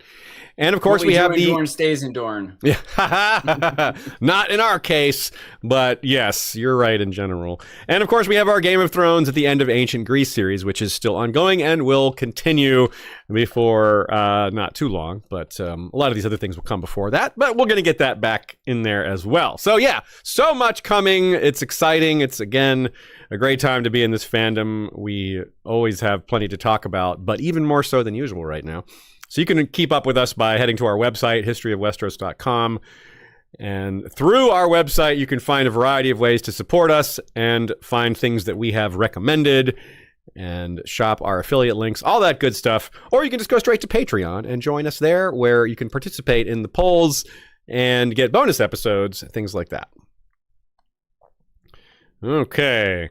A few more side plot lines we can run through. There were things that were happening that fit into the main plot, like the campaign in the Riverlands. There was clever ways to handle that. First, with just showing the aftermath of battle. Another time, they showed the song. They had various ways to show Cole's guerrilla war. And the Butcher's Ball was more of an actual on-screen battle. Of course, the Gullet and the fake rider plot. There was a lot of interesting stuff with dragons this season. I think it may have been the most screen time the dragons had by a considerable amount. Certainly the most dragons in one place doing things other than sitting there, which we had at the funeral in season 1. But they were very plot heavy. The dragons were used as identity more so than they've ever been used for Rhaena, for Ulf and Hugh, for Daron even, and also for Daemon, who's had his consistent view that he's been pushing for so long that Rhaenyra finally went along with here at the end. So they did a lot in terms of creating tension in the battles. Like, Sean, you guessed that maybe Daemon would burn Tumbleton.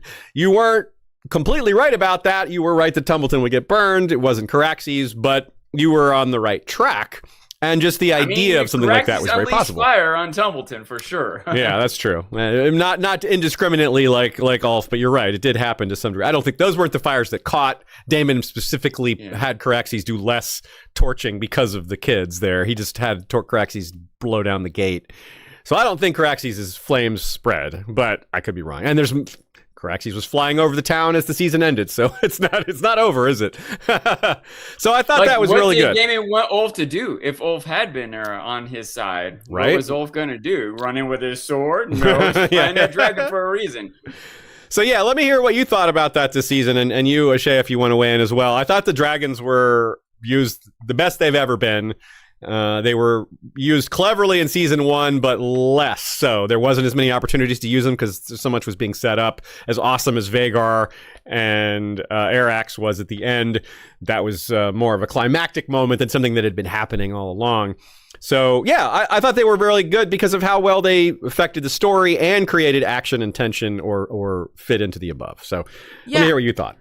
I thought that the dragon brawl in episode 7 was the tensest dragon scene I've seen on screen. It had so many, of them in it, and it was, brutal. And as they said in the BTS, it's not graceful. It's a brawl. It's a fist fight, and it really, I wasn't breathing. I was just like, in shock, especially. I mean, it didn't happen in the book, so it was extra.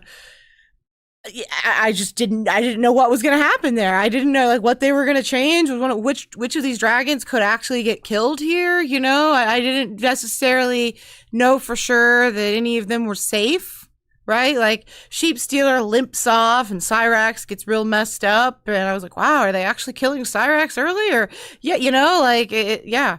So I liked that. I liked the season as a whole, but I just want to shout that out. Like an unexpected dragon featured scene that wasn't about battles, but kind of about family ties, I agree, yeah. And the way it ties into their identity, like Rhaena said, and also how it ties into the identity of Ulf and Hugh in ways that the existing lords and royals didn't fully credit.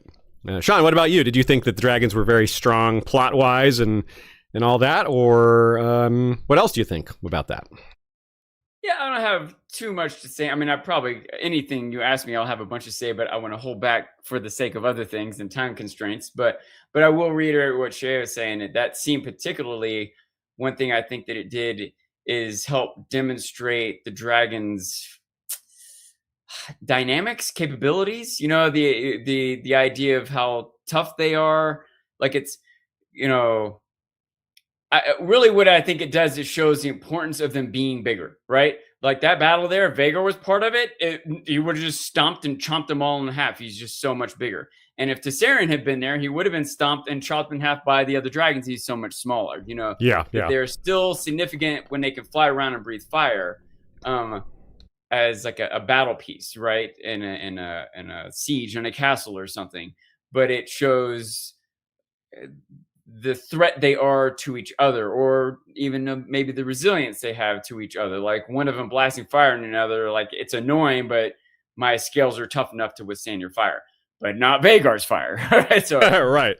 And also, it's just some of the characters now have a more idea of what they're capable of. Ulf had been flying Silverwing around for a while. Now Ulf actually knows and has the tangible, I've done that. I've seen what she can do. Like, it's no longer theoretical. It's no longer just an idea. It's like, I did that. And that's something that a lot of them have gone through gradually, and some of them still haven't. You know, like maybe that happened for a little to them to a lesser extent at the end of the Battle of the Gullet, but you know, the point is, how does that affect them as people? How does this power go to their head? And I think that's something that they did pretty well, is showing that that creeps on them, especially the ones who came from so little power in the first place.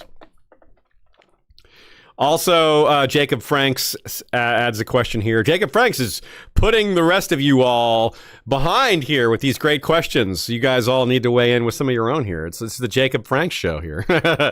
Was it Alicent's motive putting women on the throne that leads her to trying to kill her sons, or is it just more about her realizing Rhaenyra is going to win and trying to preserve what she can?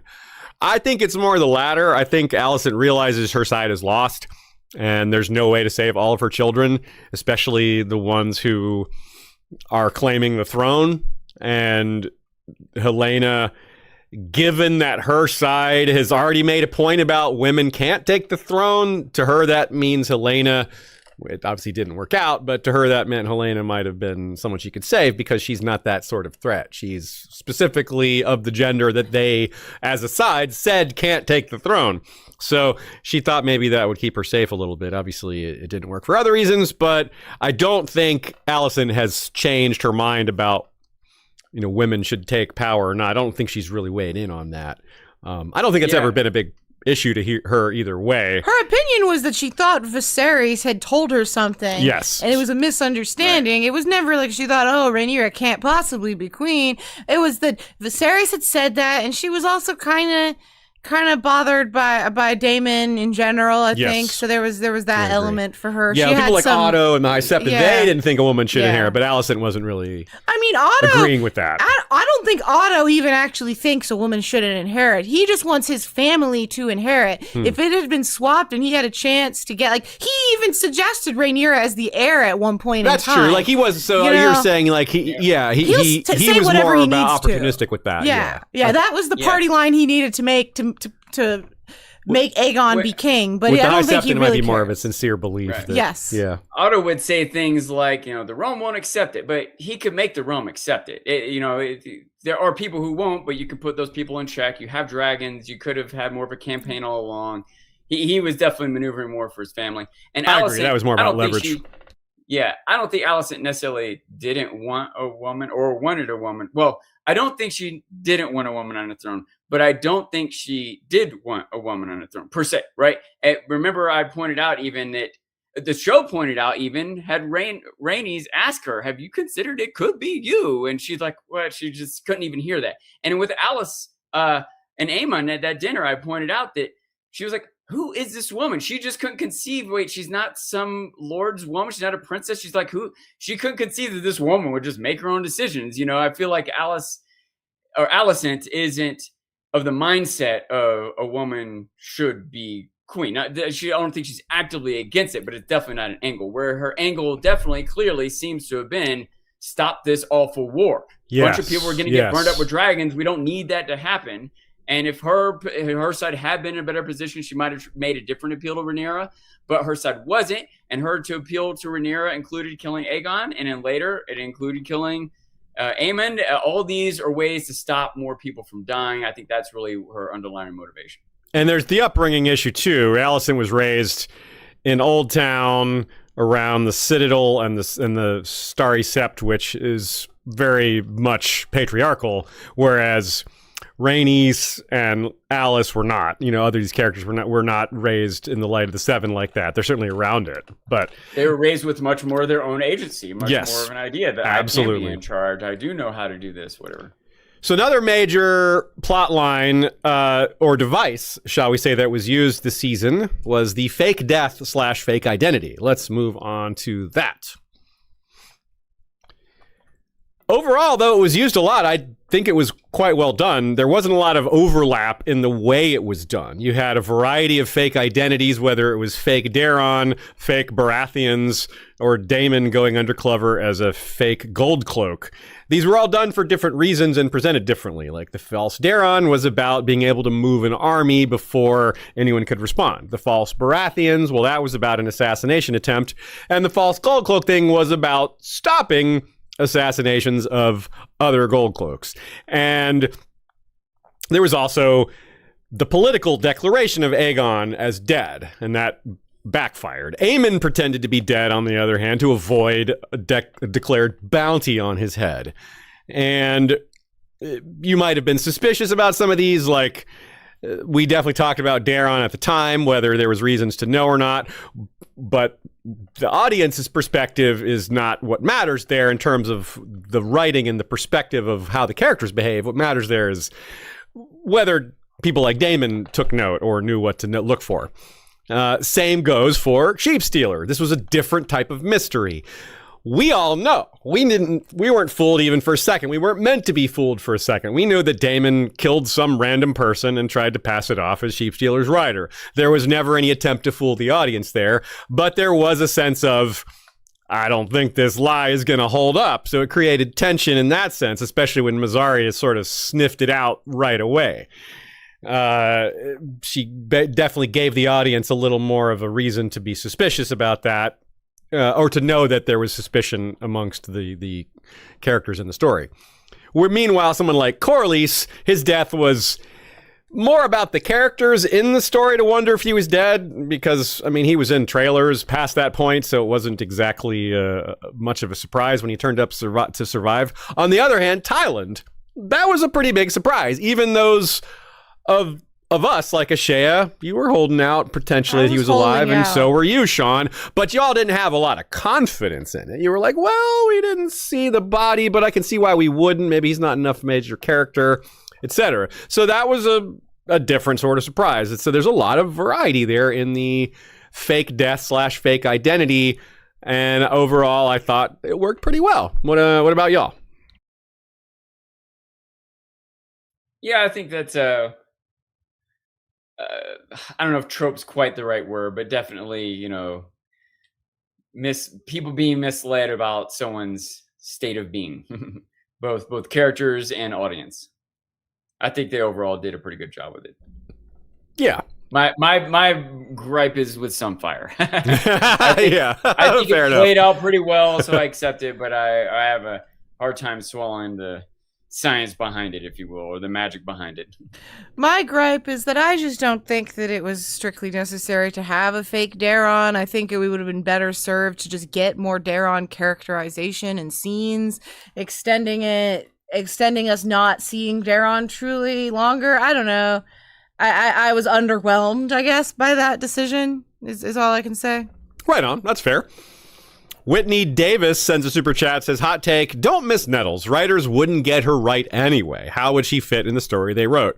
I think the last part of the question, how would she fit in the story they wrote, is the issue. I think it's hard to fit Nettles in without doing a part of the plot that I think they didn't want to do, which is the potential that Daemon and Nettles had some sort of relationship that wasn't familial. I don't think they wanted to do that version of it. And also, I don't think they thought it was believable that would cause a rift between her and Rhaenyra, him and Rhaenyra, which is the way it's written. So I do understand why they changed it. That doesn't mean I agree that they wouldn't have gotten her right, but without knowing what they you can't give them credit for something they didn't do either. So I have more faith in them than that, but I also have... Yeah, I can also see why it was difficult. I don't necessarily, if I had been in the writer's room, I might have pitched different things, but I wasn't, and I don't know all the decisions they had to make. So I think my pitch would have been that I don't think you really strictly needed both Hugh and Ulf. I think those characters really could have been combined, and I think I would have rather have had one Hugh the White or something, and then actually have Nettles and then still have Rhaena. But I think it's more that I think they didn't want to leave Rhaena out, and she's kind of not so featured, or isn't as her plot isn't so good for TV. It's just more boring, perhaps, to TV audiences. So they wanted to merge it into a more exciting plot line, is how I thought it. But it's not my favorite decision. But I think they wanted to enrich Rhaena's character. I think that's a big part of it. Yes. I think you're also hitting on a factor there, Shea. If you were Aziz or me or whoever was in the writing room and we had this perfect way to execute the Nettles storyline and we wrote it all out, and then HBO's like, okay, yeah, but only 8 episodes. That's the thing. If they could do 7 seasons of 12 episodes, yeah, they could do Nettles and everyone and everything just right, but they just don't have that liberty. I'm not sure what they did was shorter. So you're saying is the full Nettles story would have taken longer. I'm not sure that part's true, but you might be right about that. Maybe an abbreviated version of the story could have been done. But yeah, that's neither here nor there because it wasn't. Let's talk about characters who actually died, because there's a lot of fake deaths, as we said. Some of them weren't fake from the audience's perspective, and some of them, as we saw Daron, none of us think Daron is dead. So yeah, that doesn't count. Let's list them all off real quick and then talk about the ones that were the most impactful and other things we have to say about them. There was Shirako Lohar, Jace and Vermax, Sir Laurent Marbrand, the Kingsguard, Ironrod, Otto Hightower, Kristen Cole, of course, and his group, Sir Adrian Redforth, the Kingsguard that Aemon stabbed, Roddy the Ruin, and most of the Winterwolves. It would be interesting if some of those Winterwolves are still alive, kind of loose in the town, and it seems possible. After all, Roddy did tell some of his men, go bring me that princeling or whatever, while he went off after Ormond. So we never saw what happened to those guys. They could still be out there. Kat was actually killed, of course, and Lord Ormond, of course, and Helena. And we already talked about how they did a great job expanding Helena, not just this season, but in general. The decision to make her a dreamer was well done. Overall, we have a lot of praise for how they wrote her and the casting and the performance. Just good all around, including her as the Weaver. Just great decisions there. Just a lot of good stuff. So it's definitely not having her around going forward is too bad, but can't complain about the whole arc of it. Yeah, I guess that a question I could ask you guys. Who are you most bummed to lose this season? Helena, for me, is that just the easy answer? And Sean's going to say Kristen Cole. You know my answer. Yeah, Sean says Kristen Cole. But what do you say, Aziz? Is your answer Ormond? No, because Ormond died in the right place for his book version, but I do miss him because I did find him very, very entertaining. Can I say? I just want to say I was really disappointed with how they did Shirako Lohar. I really was geared up to see more of that character, and I thought it was going to be a longer plot, and then it didn't. And also Shirako was just kind of terrible, so. But she was cunning, Yeah, she was smart, but a little too single-minded about revenge. Yeah. Anyways, so no answer.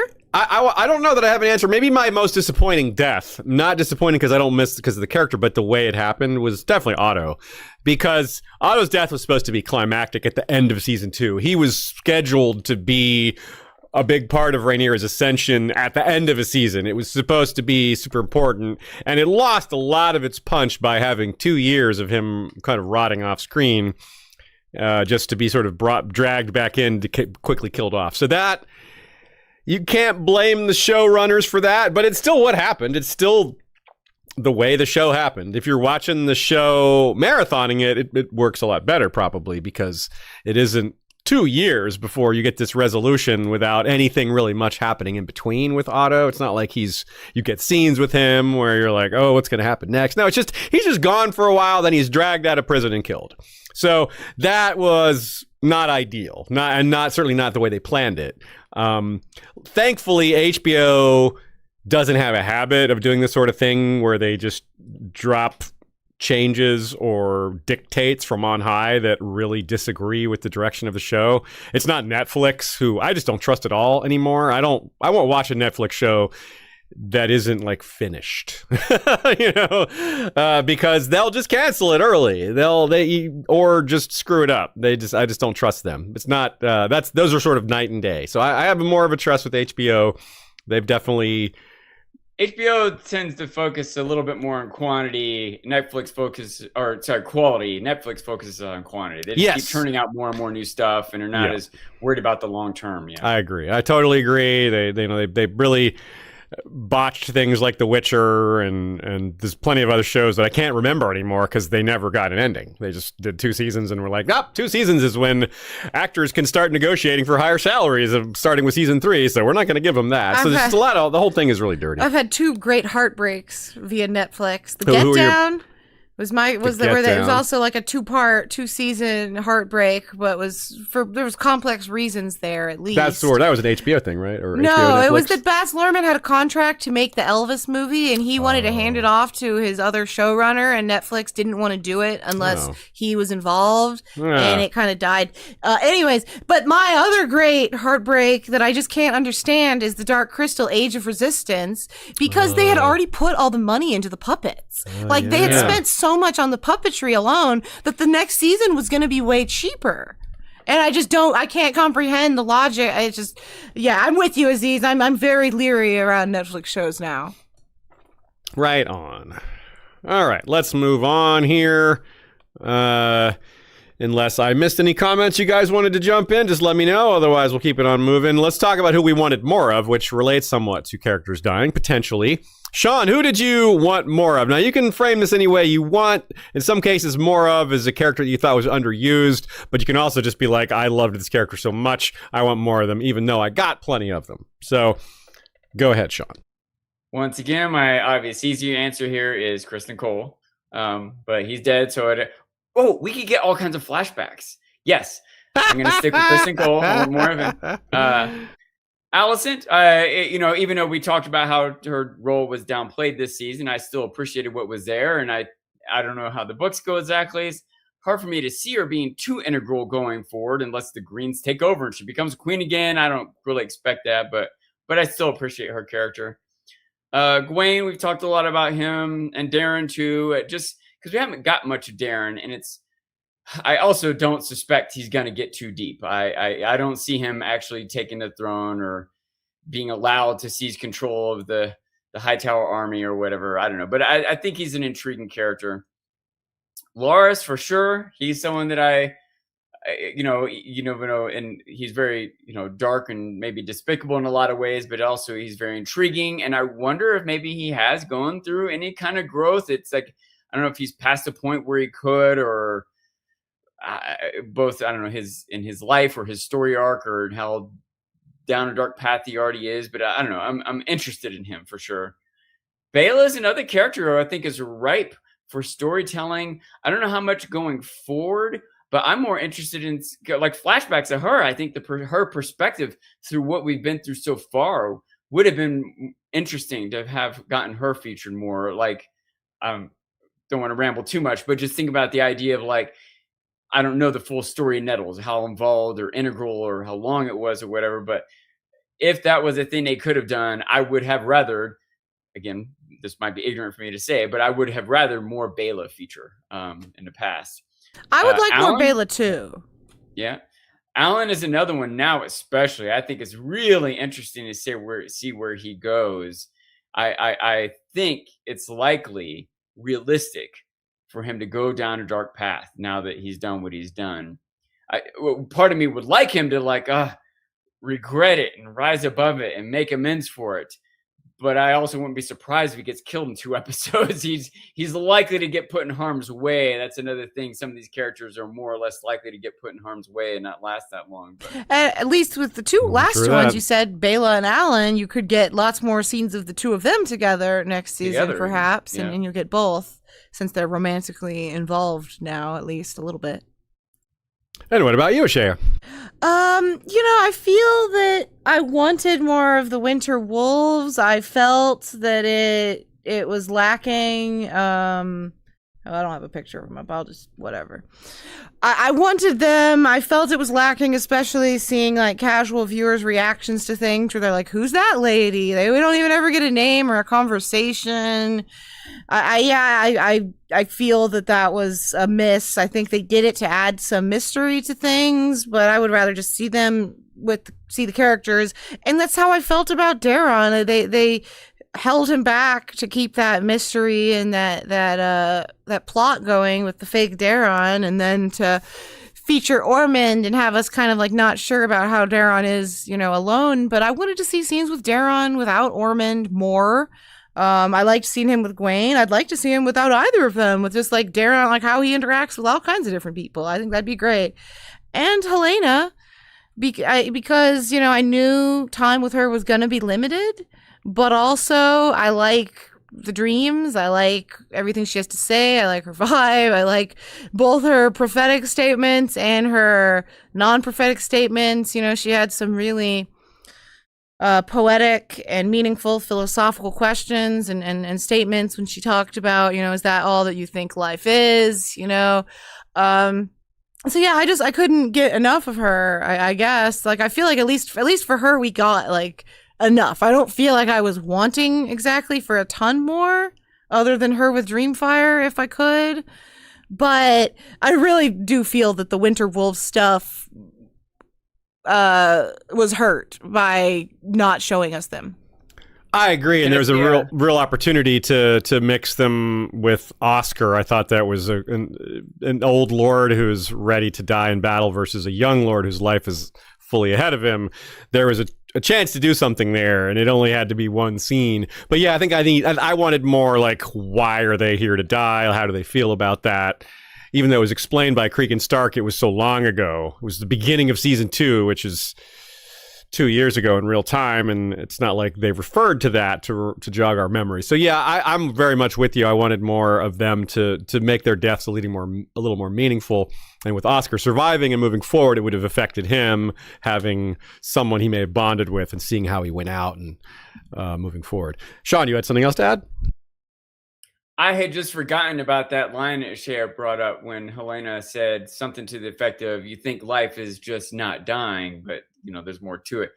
That again added to the course she was on to jump out that window. You know what I mean? Like, just thinking of all the agencies she's lost, the warning she gets from Asaria, being forced to eat, like she's not living. You know what I mean? So I had just forgotten about how integral that was to my thoughts on her. So at the time I pointed it out, Sean, but this is the episode you missed.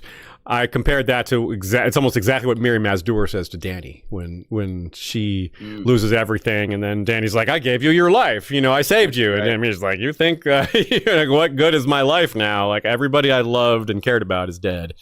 So. Also, I'd say Aemond. I wanted more Aemond. He was such a strong part of season 1 or 2. I thought he was a little underused this season. And in particular, I wanted more of his relationship with Alice. Now, it's not too late for that, but I wanted more from their romance, of all things, because I do think that's something lacking from the show. I have all these notes on this. We're not going to have time to talk about it, so I'll bring it up some other time.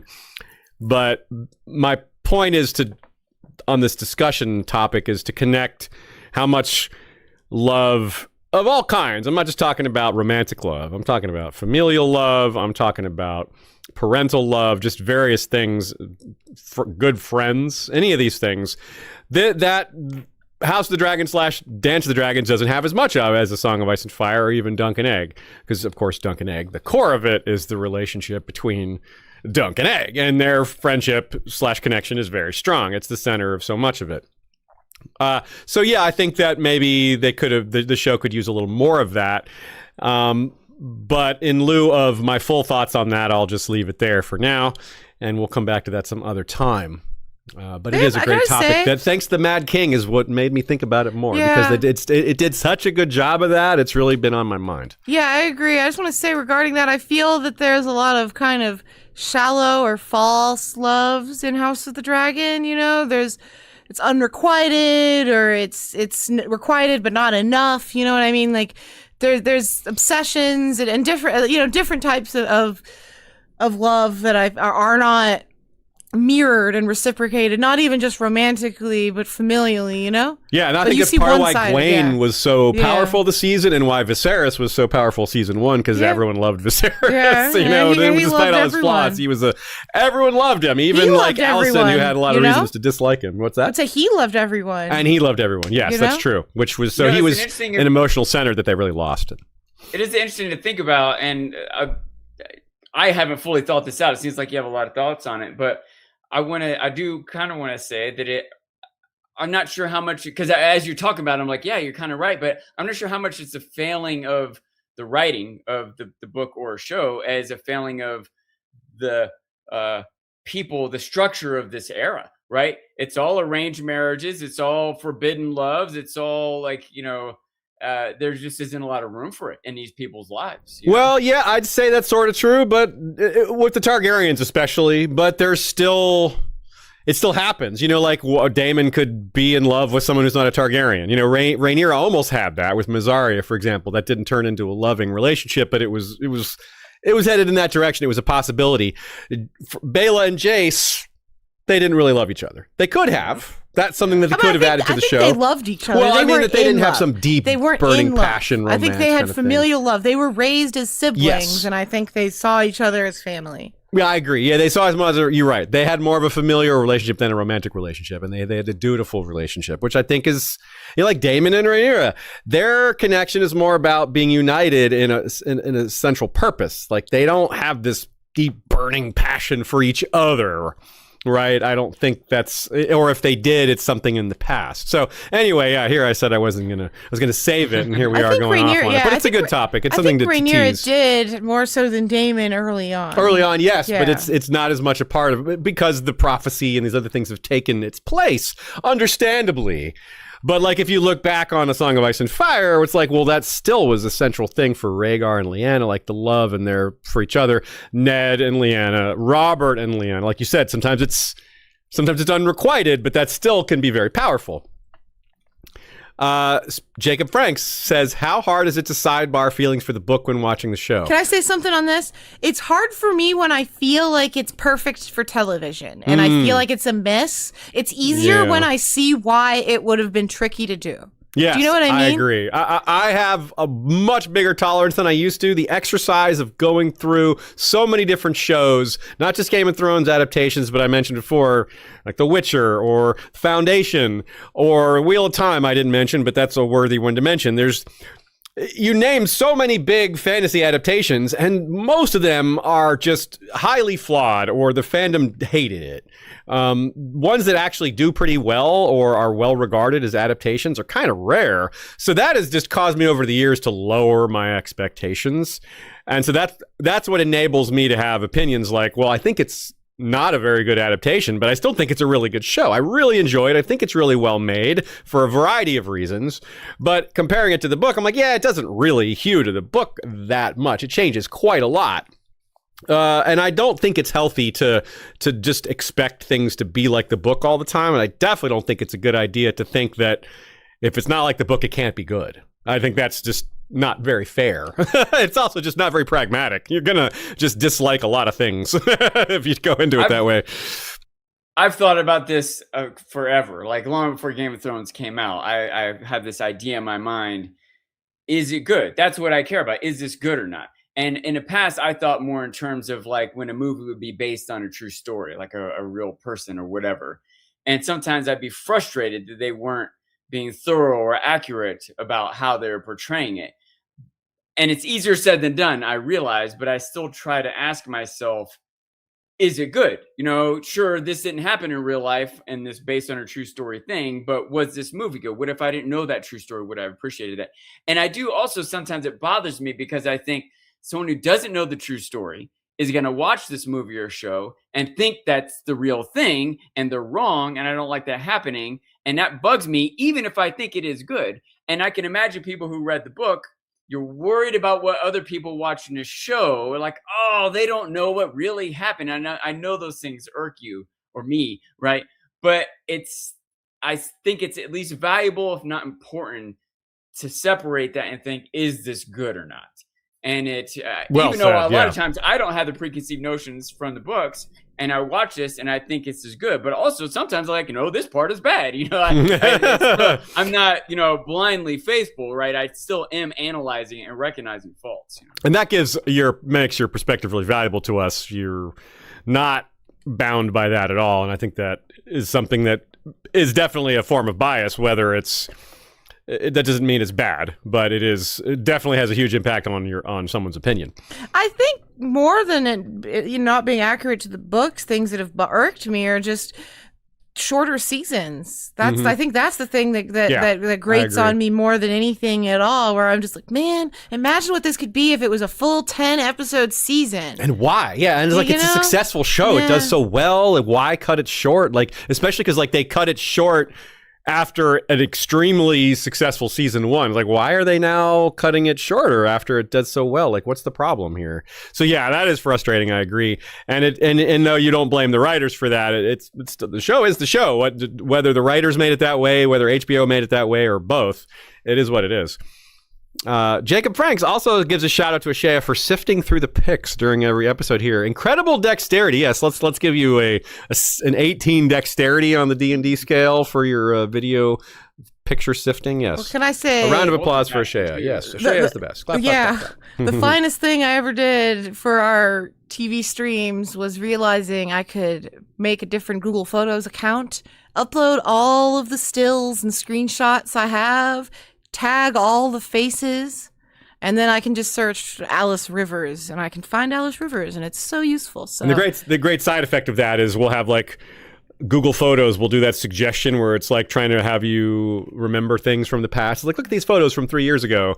It's showing you on your vacation to Florida or your time at the convention. For us, it'll be warm hugs with Kristen from Cole. Otto Hightower. Yeah, from Otto. Yeah, it's always it's remember when, and it's Damon. It's I do remember when actually. Some musical notes. Let's talk about music real briefly. It's a very powerful part of the show. It's a legacy it inherited from the first show, the original Game of Thrones, and that's thanks to it having the same composer, Ramin Djawadi, and he is just a gift from the gods. I think he's like the John Williams of Game of Thrones, and that is really saying something because John Williams is really something.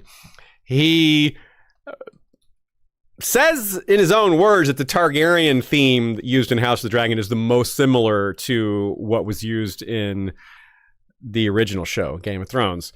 It's mostly done with electric cello, but he added more percussion, not just percussion, but percussive effects. So there's percussion, meaning, you're using drums or an instrument that's meant for percussion, but there's also percussive effects of strings where you can go dun, dun, dun, kind of things like that. So percussion doesn't always mean on a percussive instrument. You can be percussive on a stringed instrument or on any sort of instrument, really. And so with the addition of more dragons in House of the Dragon versus Game of Thrones, which the dragons are a lot more limited, he thought more percussion, more percussive effects would be appropriate.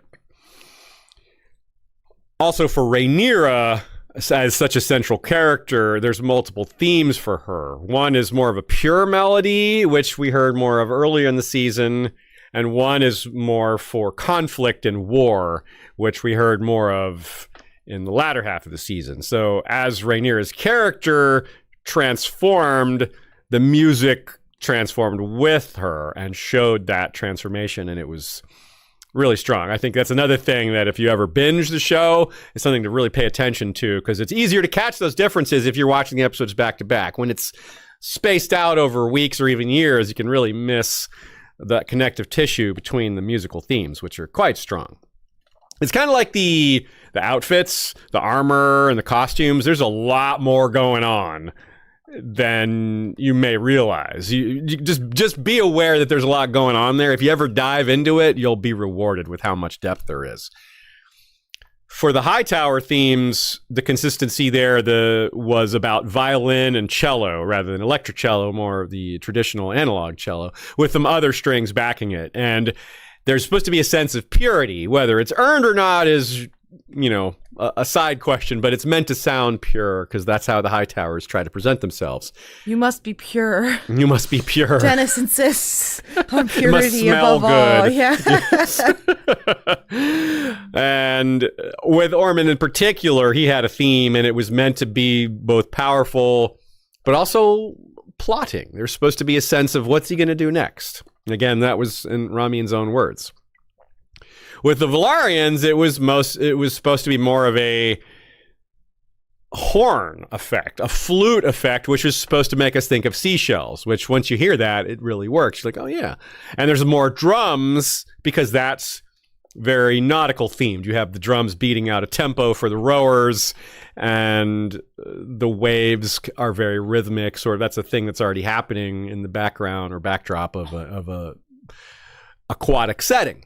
So that's pretty cool. I highly recommend watching the video that they put out on him. It's only about 6 minutes long, and his insights are very powerful as usual, almost as much as the music itself. They had that featurette on the music, and they had a little featurette on creating the dragons that was good. And they also have released multiple, at least 3, I think, videos of Ulf, which is just Tom Bennett being charming and very funny. And so if you're not active on social media, just go to the House of the Dragon HBO page and find these little shorts because they're hysterical.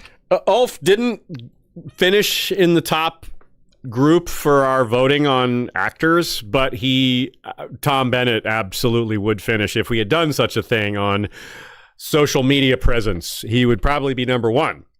He's only maybe Dexter Soul Ansel is doing more on social media out of characters from any of the shows. Clinton Liberty is also really active and engaged. He's been doing this thing where he's been like seeking out Game of Thrones actors and getting selfies with them and posting them. He's probably number 2 or number 3. You're right. Yeah, he's had a lot with different Game of Thrones actors. My favorite shot was of Adam and Dunk, because they're 2 of the purest souls in all the series, James Norton did quite a bit too. He was very, very present in the social media stuff, especially the behind the scenes stuff, which is great because we won't have him for that next time.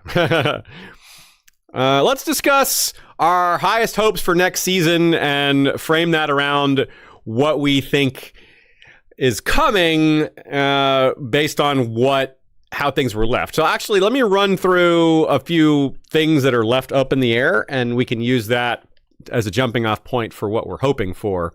And we'll kind of close with that.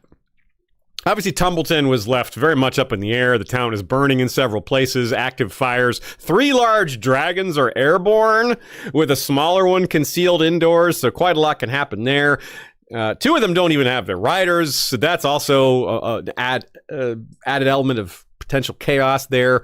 We don't know what Hugh is doing. We just know he's in there somewhere, and he's discovered that his wife is gone. None of us think Daron is dead, but Gwaine and Daron, what's their next move? That is, who knows? And Ulf, what's he going to do? He's burned both sides. What are the Greens going to do now that Ormond is dead? Some of these things we've talked about a bit, but I want to restate the questions because they are the most important questions for what's next. The Riverlords, what did they actually lose? We don't know, how severe their casualties were, and who else was killed. Potentially, some important lords and ladies might have died there. And how does it look to people like Rhaenyra or other common folk elsewhere?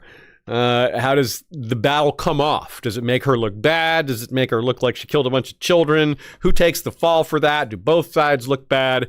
It's really quite a lot literally up in the air, starting with those actual dragons. Sean, some of these things you've weighed in on. Others maybe you haven't, or maybe you have some new thoughts. Let me hear what you have to say about this. Sorry, I was muted. Yeah. In the document, you started with the question, what are we hoping for most? And I wrote peace, Oh wait, do you mean realistic hopes? Well, peace is going to have to happen eventually. Yeah, do you think that I doubt you think the series will end with, in the middle of a war. That's a good point. Peace sooner than later. Peace before more death. The other thing I'm hoping for is Sheep Stealer to be okay. Let's see. Yeah, I mean, I have a whole page of notes on like things, I put in the notes. X event happened. What will Y person think? I have a whole page of notes on that. There's no way we have time for all of it, but a couple of these we've already talked about. Like, what are people going to think about how the small folk are going to react to the Septon being killed? One thing specific. Remember in that early scene when Rhaenyra is accepting Aegon's back and kind of deciding what she has to do. And she ends up, letting Mysaria go, send the troops to Tumbleton, put a guard on, all this stuff. Somewhere in there, she told Daemon, she's like, the realm is watching. Don't make me look like a monster. I think, I don't know how much, if it's not quite fair to say Daemon made her look like a monster, but I think she's going to look like a monster. The results of that battle are not going to make her look like the people's champion. Let me think a second. Yeah, I mean, there's a whole thing to think about. We talked a little bit about like how Aemon and Aegon might move forward, but we didn't even consider Alice in all of that discussion. There's a whole discussion. We sort of did, but in the sense that whether she's pregnant or not. Like if she doesn't have Aemon's child, her leverage is a lot lighter than if she does, but lighter, but they're betrothed. How much will Aemon feel pulled toward her? Can she physically leave Harrenhal to go with him to King's Landing? Would she be accepted there? Good question. Very good question. And if not, will he be driven to stay there or to go back and see her? I like the backstory they wrote for her. I thought that was clever, especially the idea that, and you didn't get to talk with us about this, Sean, that Ryan Condal alluded to the fact that all that stuff about her being, Harren's, she didn't say queen. She said she had children with him, so she left that open. But Brian Condal suggested that whole thing could have been made up. We left it open that she might have just been spinning a yarn about the whole thing. Not about obviously she has some magic. She's not making up everything, but there's a lot of potential exaggeration there, especially because her story is so similar to his guilt. She's talking about a burned child and a child that was trying to be saved. It was killed by dragonfire, which is what his guilt over what he did to his brother is very similar to that. So, and feeling alone was kind of a overall theme. That said, I generally it easily could have been made up, and they easily could have made it ambiguous in lots of ways beyond even being made up. Like the implication she's talking about herself the whole time, but maybe she's talking about her mother or whatever. But the reason I take it on face value, for the most part at least, is that how are they going to demonstrate otherwise? How will any of that be shown to be not true or true or whatever? Which makes it pretty fun, I think. Yeah. Kind of like we were talking about earlier, like even if maybe we as the audience are suspicious, they have no way to show us that I can think of that would make sense. And B, Aemon definitely just accepts it. And that's what really matters, I think. Right. So here's another thing I really wonder about is how will Aemon react to Alicent having poisoned him? Whatever happens with her, if she is still in the fray of the story, what will his opinion or reaction be toward her the next time he sees her? Given he had such feelings for his mother, it's really quite a potential powder keg there, or maybe character bomb. He respects her more. Hey, I tried to burn my brother. It was a mistake. It didn't work. I regret it. I'm glad you're still alive. Maybe he can give her that grace. I don't know. And also, by the way, what will Rhaenyra think about? Like, I might have mentioned this before too, but if she goes back to King's Landing, maybe a bit of an assumption, and says, "Okay, I did it," and then he comes flying in on Vhagar, like, what is Alicent going to think? What's Rhaenyra going to think? What's Aemon going to think? Yeah, lots up in the air there. Yep. What about you, Ashaya? What are some of your high hopes for next season? I think I'm going to go with one particular high hope, and I kind of mentioned it earlier. I really want Ulf to feel the weight of burning all those small folk. I want him to feel that, like, his fellow commoners don't see him the same way anymore. He can't drink he doesn't have as much fun. I don't know. I feel like there's things that aren't even the noblest way for it to hit him, but I want it to hit him. You know what I mean? Like, it might not be, from like, oh, I feel so bad, all these families are ruined. It might be like, oh, I feel so bad, everyone at the pub hates me. You know what I mean?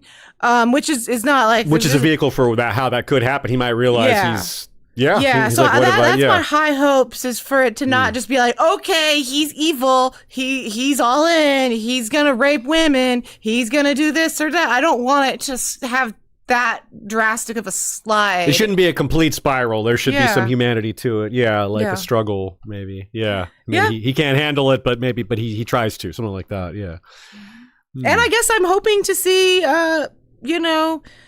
I would love to see Ulf and Aegon. I would love to see Ulf and Daeron, but I really just want to see Daeron interact with more people with his own agency and as, in more control of his life to some extent. And I think it's set up for that, at least. I mean, with Ormond gone, there's at least an opportunity for that. And maybe the other Greens leaders will try to push him around instead, but it won't be the guy he grew up with that has his hook sunk in since he was a child. So there's definitely an opportunity for him to do things on his own.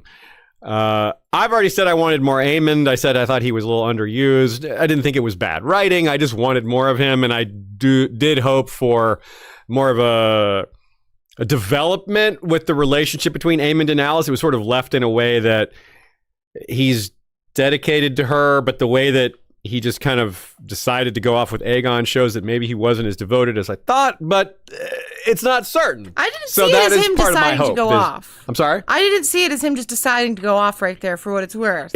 Alice may be worried about that, and I agree with you, but that's part of the whole up in the air thing. It's not exactly clear like where his head is at. So I have high hopes that, he's not just going to...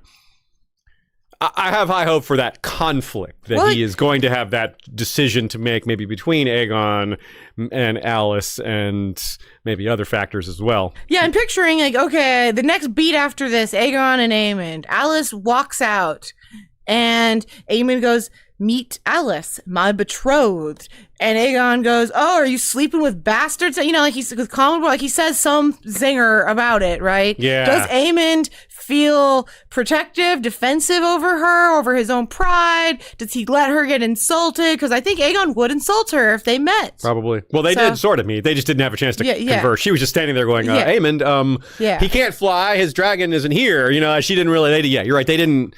There's more to say there. Hopefully they're just not just gone before they have that conversation. So I would add, maybe I'll add that as a high hope for, more conversation there.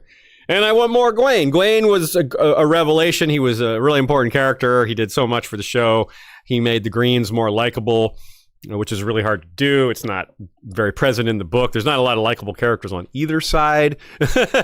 And he's quite likable. So that, I hope there's more of that, and hopefully he doesn't have a tragic end, although it's not unlikely, let's say. Jacob Franks wants us to give a letter grade for season 3. I think I would give it a B+. I think borderline A-, definitely not an A+.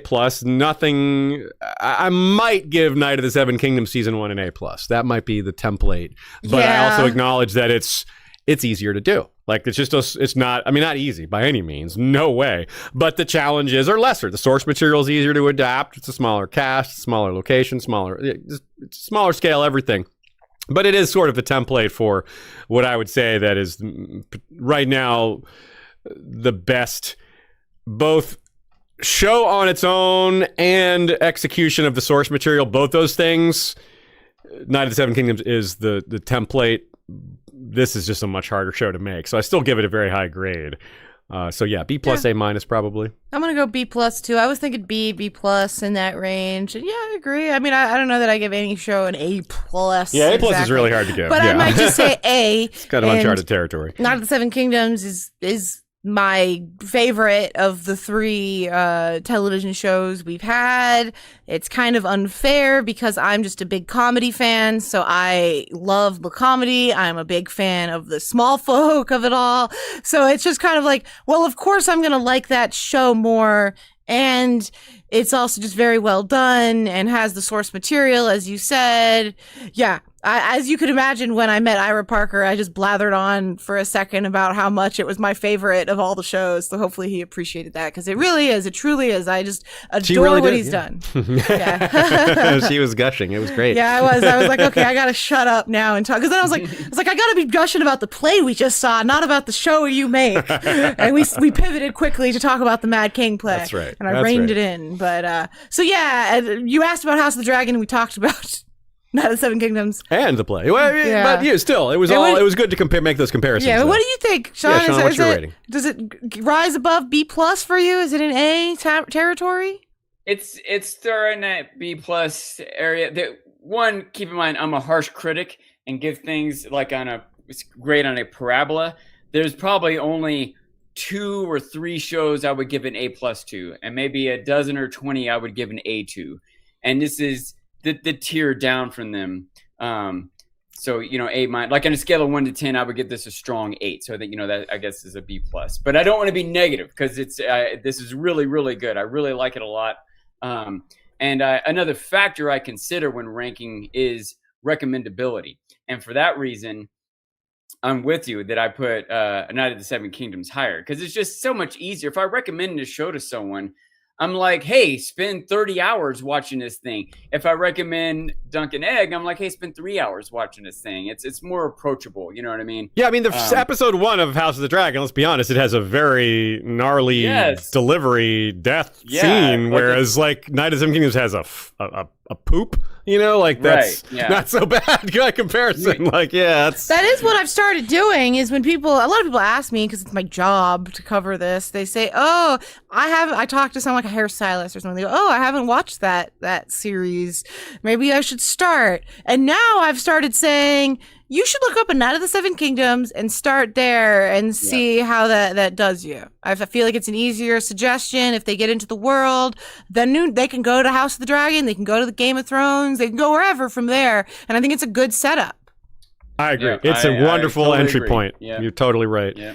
So we all had a pretty similar grade then. That's pretty good. So we saw it somewhat roughly similar. We all have, I think, similar standards to how we judge these things, maybe for slightly different reasons, but we ended up in a similar place. Whitney, can I real quick? I just want to throw one other thing in here. Is it, again, the idea that this is tough, tough drama and violence and stuff, and it's tough competition with a lot of other great shows out there. But the scene of Rhaenyra walking to the throne with the reflection and the blood, I think that's a highlight moment in film history. You know what I mean? Not just TV shows. I think that's one of the greatest. Whatever rating I give this season, I just want to give that particular scene so much credit. It takes the context for the whole show to build that up, and I don't know. I feel bad for not giving it a better grade, because I really do love it. I don't want people to misinterpret me. I've seen a lot of stuff, and I'm a harsh critic, but I'm still giving this a B+. Yeah, you've seen a lot too, Sean. I think me and Aziz watch a solid amount as well. So I do mean to say that we're in the same boat. We're not speaking poorly of the show. That's a good grade for me. I think House of the Dragon, if you I would have given last season of House of the Dragon a B-, I would say. So it was less good to me. I think too that if you got to give it, and you compare it to other shows, it is like the logistical challenges of the show are higher than almost everything else we could compare it to, including within the Game of Thrones universe. So there is that. But that's a factor that everybody has to weigh their own way. If I was looking at critics' lists of top 10 shows, and this was in the top 10, I'm like, yeah, of course. I was like, it's not quite my top 10, but I totally agree with that. I would never argue with that. Yeah. Whitney Davis says, will you guys do any more Fire and Blood talk after the show is over? Yes, I do plan on doing a book to show episode still. Well, that's TBD when that will come. As we used to do that more regularly, but as the show has diverged more and more from the books, there's less to say about that each episode. I think it's better to do all in one shot. And we had been doing a Fire and Blood reread years ago. We got off track on that, and I think eventually we'll get back to it, but I can't say when that will be, especially after I spent so much time at the halfway point of this episode talking about just how much other things we have in the pipeline to talk about. So it's a good problem to have, but yes, the answer is yes. The answer about when, less sure. Yeah, in the short term, we'll have more related to I guess the world of Ice and Fire, technically, because of the Mad King stuff, at least intersects with that, whereas Fire and Blood doesn't. That's true. That's true. Zeke Boyat says, thanks for all the great coverage this season. Really appreciate you saying that, Zeke. Appreciate you all sticking with us and hanging out and having fun going through all this with us together. It's a process. It's a journey. It's an adventure. Jacob Frank says, Sean, welcome back. Hope you're doing well and hope your beverage is green next time. Yeah, shout out to both of you all. Sean and Ashea both lost their mothers during the season. Really weird, tragic timing. And y'all have just continued to be yourselves on the show despite everything you're going through. Continued to be really excellent parts of this show. We couldn't do it without you guys. It's not just one or two of us. We're a team here, and yeah, I just wanted to make sure everybody acknowledged that and have that be said, because it's really hard to be yourselves when your personal life is, not the way you would otherwise expect it or want it to be. Yeah, it's also extra hard when a show deals with grief and death as viscerally as this show does. As you remember, mine was right when Rhaenyra was grieving Jace, and it hit extra hard. And I'm sure there's some stuff for you, Sean, you might rewatch or watch, and it hits harder than you thought it would because of that experience. Yeah, I don't want to sound too cliche or anything, but there's different ways to deal with grief, and I think part of the reason for TV, movies, books, entertainment in general is, for us to relate and process and have new perspectives. And there's no way for it to not be tough, but I think it's easier to process the toughness when you have other ways to consider it or evaluate it or compare it, or I don't know what right word to use here, but yeah. I think you nailed it there, even though you weren't exactly sure which word to choose. I think you communicated exactly what I think is clear there, and I think people would agree, whether they've been through it on their own or not. Jenny of Cold Stone Creamery says, I hope during season 4 we get to see more of Aziz, Ashea, and Sean's cats on the live streams. Well, that is a pledge I think we will be happy to make, because more cats, hey, talk about something that uplifts the mood. The cats are pretty much the best thing we have to offer in terms of that. I can call you Hugh of Cold Stone Creamery for you calling for cat. Cat. Yeah. I love for my cats to make an appearance. I might open the door here in a minute, but if they knock my stuff down, they knock into the speaker and jump up on top of it to get the cables caught from my mouse and everything. We had Xerxes was just sprawled on Ashea's desk for a lot of this episode. He's just doing his thing like cats do. By the way, he might get in the way the most of our cats for us, because he's one of those cats that likes to be right in front of your screen. He wants to look right up, get the attention. Yeah, and occasionally he gets distracted by the mouse. He's like, I forgot what I was doing, but this mouse sure is distracting. Yeah. Yeah. By the way, my drink it's kind of a creamy color, but it is green. I added this premium protein milk to it. So. Sean, you have in the notes here as we wind down here with our final comments, you had some sort of joke about Ormond and Daron. Is that right? Some sort of... Yeah, I had two last little things that we didn't get to that I wanted to mention. One was in the scene in this final episode where they're looking out the window and the troops are amassing and are prepping for the battle. And Ormond says something like, all this is for you. And it reminded me of in the Holy Grail, Monty Python's The Holy Grail, when there's the gruff old tough man father, and he has this effeminate son who just wants to sing and dance, and he's trying to get his son. Look, you're going to be a great lord. And they're standing by the window, and he, motions his arms across. One day, this will be yours. And his son says, what a curtain. Curtain. No, you're back. That scene is great. And what was your other one? The other one was just an observation I made. Once again, at opening scene, Rhaenyra and Daemon did a lot of work. When she's just trying to process the idea that Aegon has come back. And this whole season of theme has been that she feels this need to legitimize herself.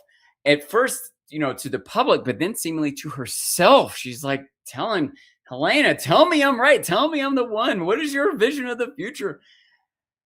And so now Aegon's back, and she just can't. She's so having a breakdown there because she just can't accept that she's wrong here. she just cannot allow that to be the case because she's in too deep. Too many sacrifices have been made. Both her sons have died over this. She beheaded her best friend's father. Like, incomprehensible things to us. You know what I mean? And she just can't. It's just not possible for her to say, oh, well, never mind. Maybe I was wrong. I'll step down. Like, Alicent has a luxury of sorts to be like, let me just get out of here. Like, Rhaenyra just can't do that. And in the behind the scenes, she said something along the lines of, I think it was Emma said this. I can't remember for sure, but something along the lines of, in the beginning of the season, she's uncertain about being in the right. By the end, she's resolute about being in the wrong. And I thought that was a great encapsulation. It is. In fact, both Sonoya Mizuno and Emma Darcy call Rhaenyra's actions fascist. So that's not, they're using very unambiguous language there. It's like, yes, that's not what you say when you're waffling on a position. You don't call it fascist. We're like, yeah, it's kind of it's a light term to use. No, I don't think so. You know, regarding what you said, Sean, about Rhaenyra not being able to leave and peace out even if she wanted to, makes me think of what Daron was saying, which is, you know, now he's in such a position is that he can't recuse himself from things. He's committed, you know, whether he wants it or not. It's you win or you die kind of thing. Yeah. Of course, he doesn't have the fire of prophecy, you know, lighting him either. She's got that to make her really extra feel like it. But really, it's like if let's say she escapes and goes to Essos, and the prophecy wasn't a thing, she'd be hunted down. She would know that, you know, she really has to fight for it or die. Yeah, and I hope that's a good thing we can hope for them to draw out more as a theme, because it is central, it is driving them, but it does affect them differently. Because yes, the major difference between the blacks and the greens is the prophecy. That's one of the major ones anyway. So I said this was a banner year for content, and it certainly is. That is true. And one of the things that I didn't mention is just how soon Night of the Seven Kingdoms will be back. Ira Parker suggested to us at the party after the play that it would be February. Now, he doesn't make the schedule. That's just his guess. But that means that not only will 2026 be full of content when it's all said and done, it already is, but it won't be that deep into 2027 where we get yet another TV season. So that's exciting. And that is a wonderful thing to look forward to. 2027 probably can't be as amazing as 2026. We got 3 things this year. But it's still going to have things from 2026 will carry over into 2027 as in addition to the new stuff. So yeah, lots to look forward to. Sorry, real quick question. You know, Hamilton was a huge success as a play, and then they put it on Disney, and I have actually seen it live, but I also saw it on Disney. What are the chances? Do we know? Is it Mad King? Will they film it and put it on HBO? Well, yes, they have a filmed performance of it. When or if or what that will see the light of day. Who knows? Because they obviously also want to balance, keep making people want to travel to go see it when it goes somewhere else.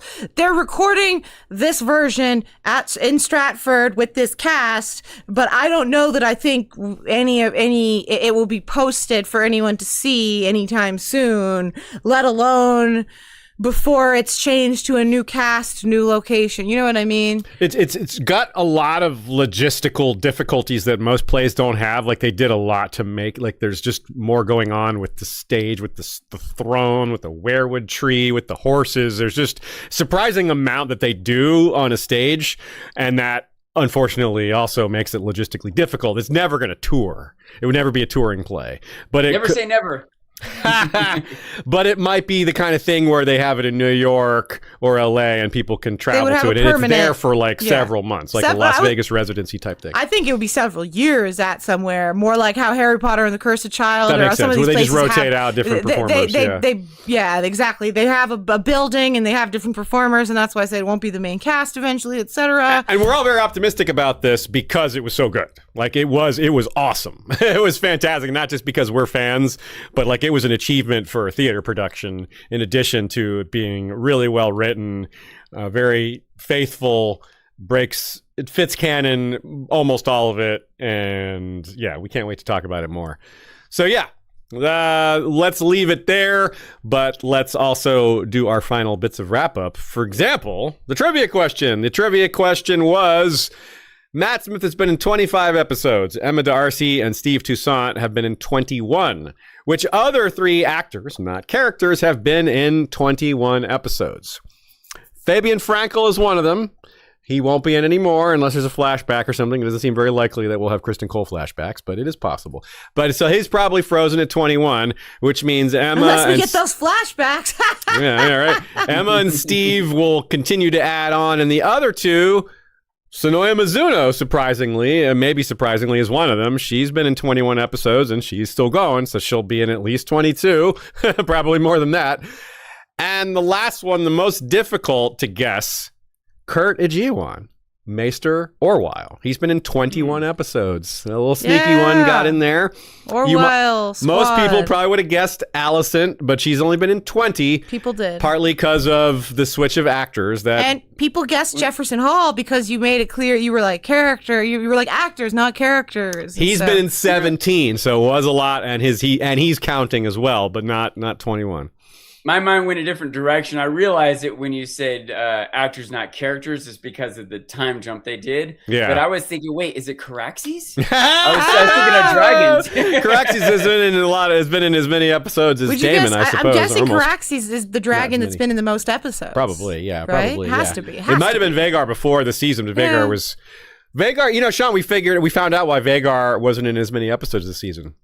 Because she's off filming the movie. The Aegon's Conquest movie. They have to use de-aging software on her to show what she looked like when she was younger. That's right. But Matthew Needham, Laris, has been in 19, so he's been in quite a few. Tom Glencarney and Ewan Mitchell are tied at 17, along with Jefferson Hall, also 17. So all of those characters are still going. So out of everyone we named, only Fabian Frankel is passed. So in the show, passed. I say it like it's a real person dying. So all those other actors are still going, and you never know who will end with the most, but Matt Smith is probably going to be impossible to beat, given 24 is a lot. Given there's only 8 episodes left, he's 4 ahead. So he's probably going to keep that lead. I guess if he end. died within 4 episodes, he'd have a chance. Someone would have a chance of beating him, but yeah, probably not. Only timing him. Only Emma. Yeah, Emma would have to be in all 8. What if he dies in the first episode? Shocking. Yeah. So. Silverwing and Ulf, get him. She's a goer, so yeah, we know she's a goer. All right, everybody. Thank you so much for having spent the season with us. Or if you're new to History of Westeros, thanks for joining us during the season and continue to stick with us for this large pipeline that I described at several points in this episode. We have so much to come. We're so excited to share it with you all, and we will do so over the course of the rest of this year and next year and in the future beyond that. On behalf of Sean and Ashaya, I'm Aziz, and we will see you much more this year. Until then, I highly suggest you Valar reread us and Valar rewatch us.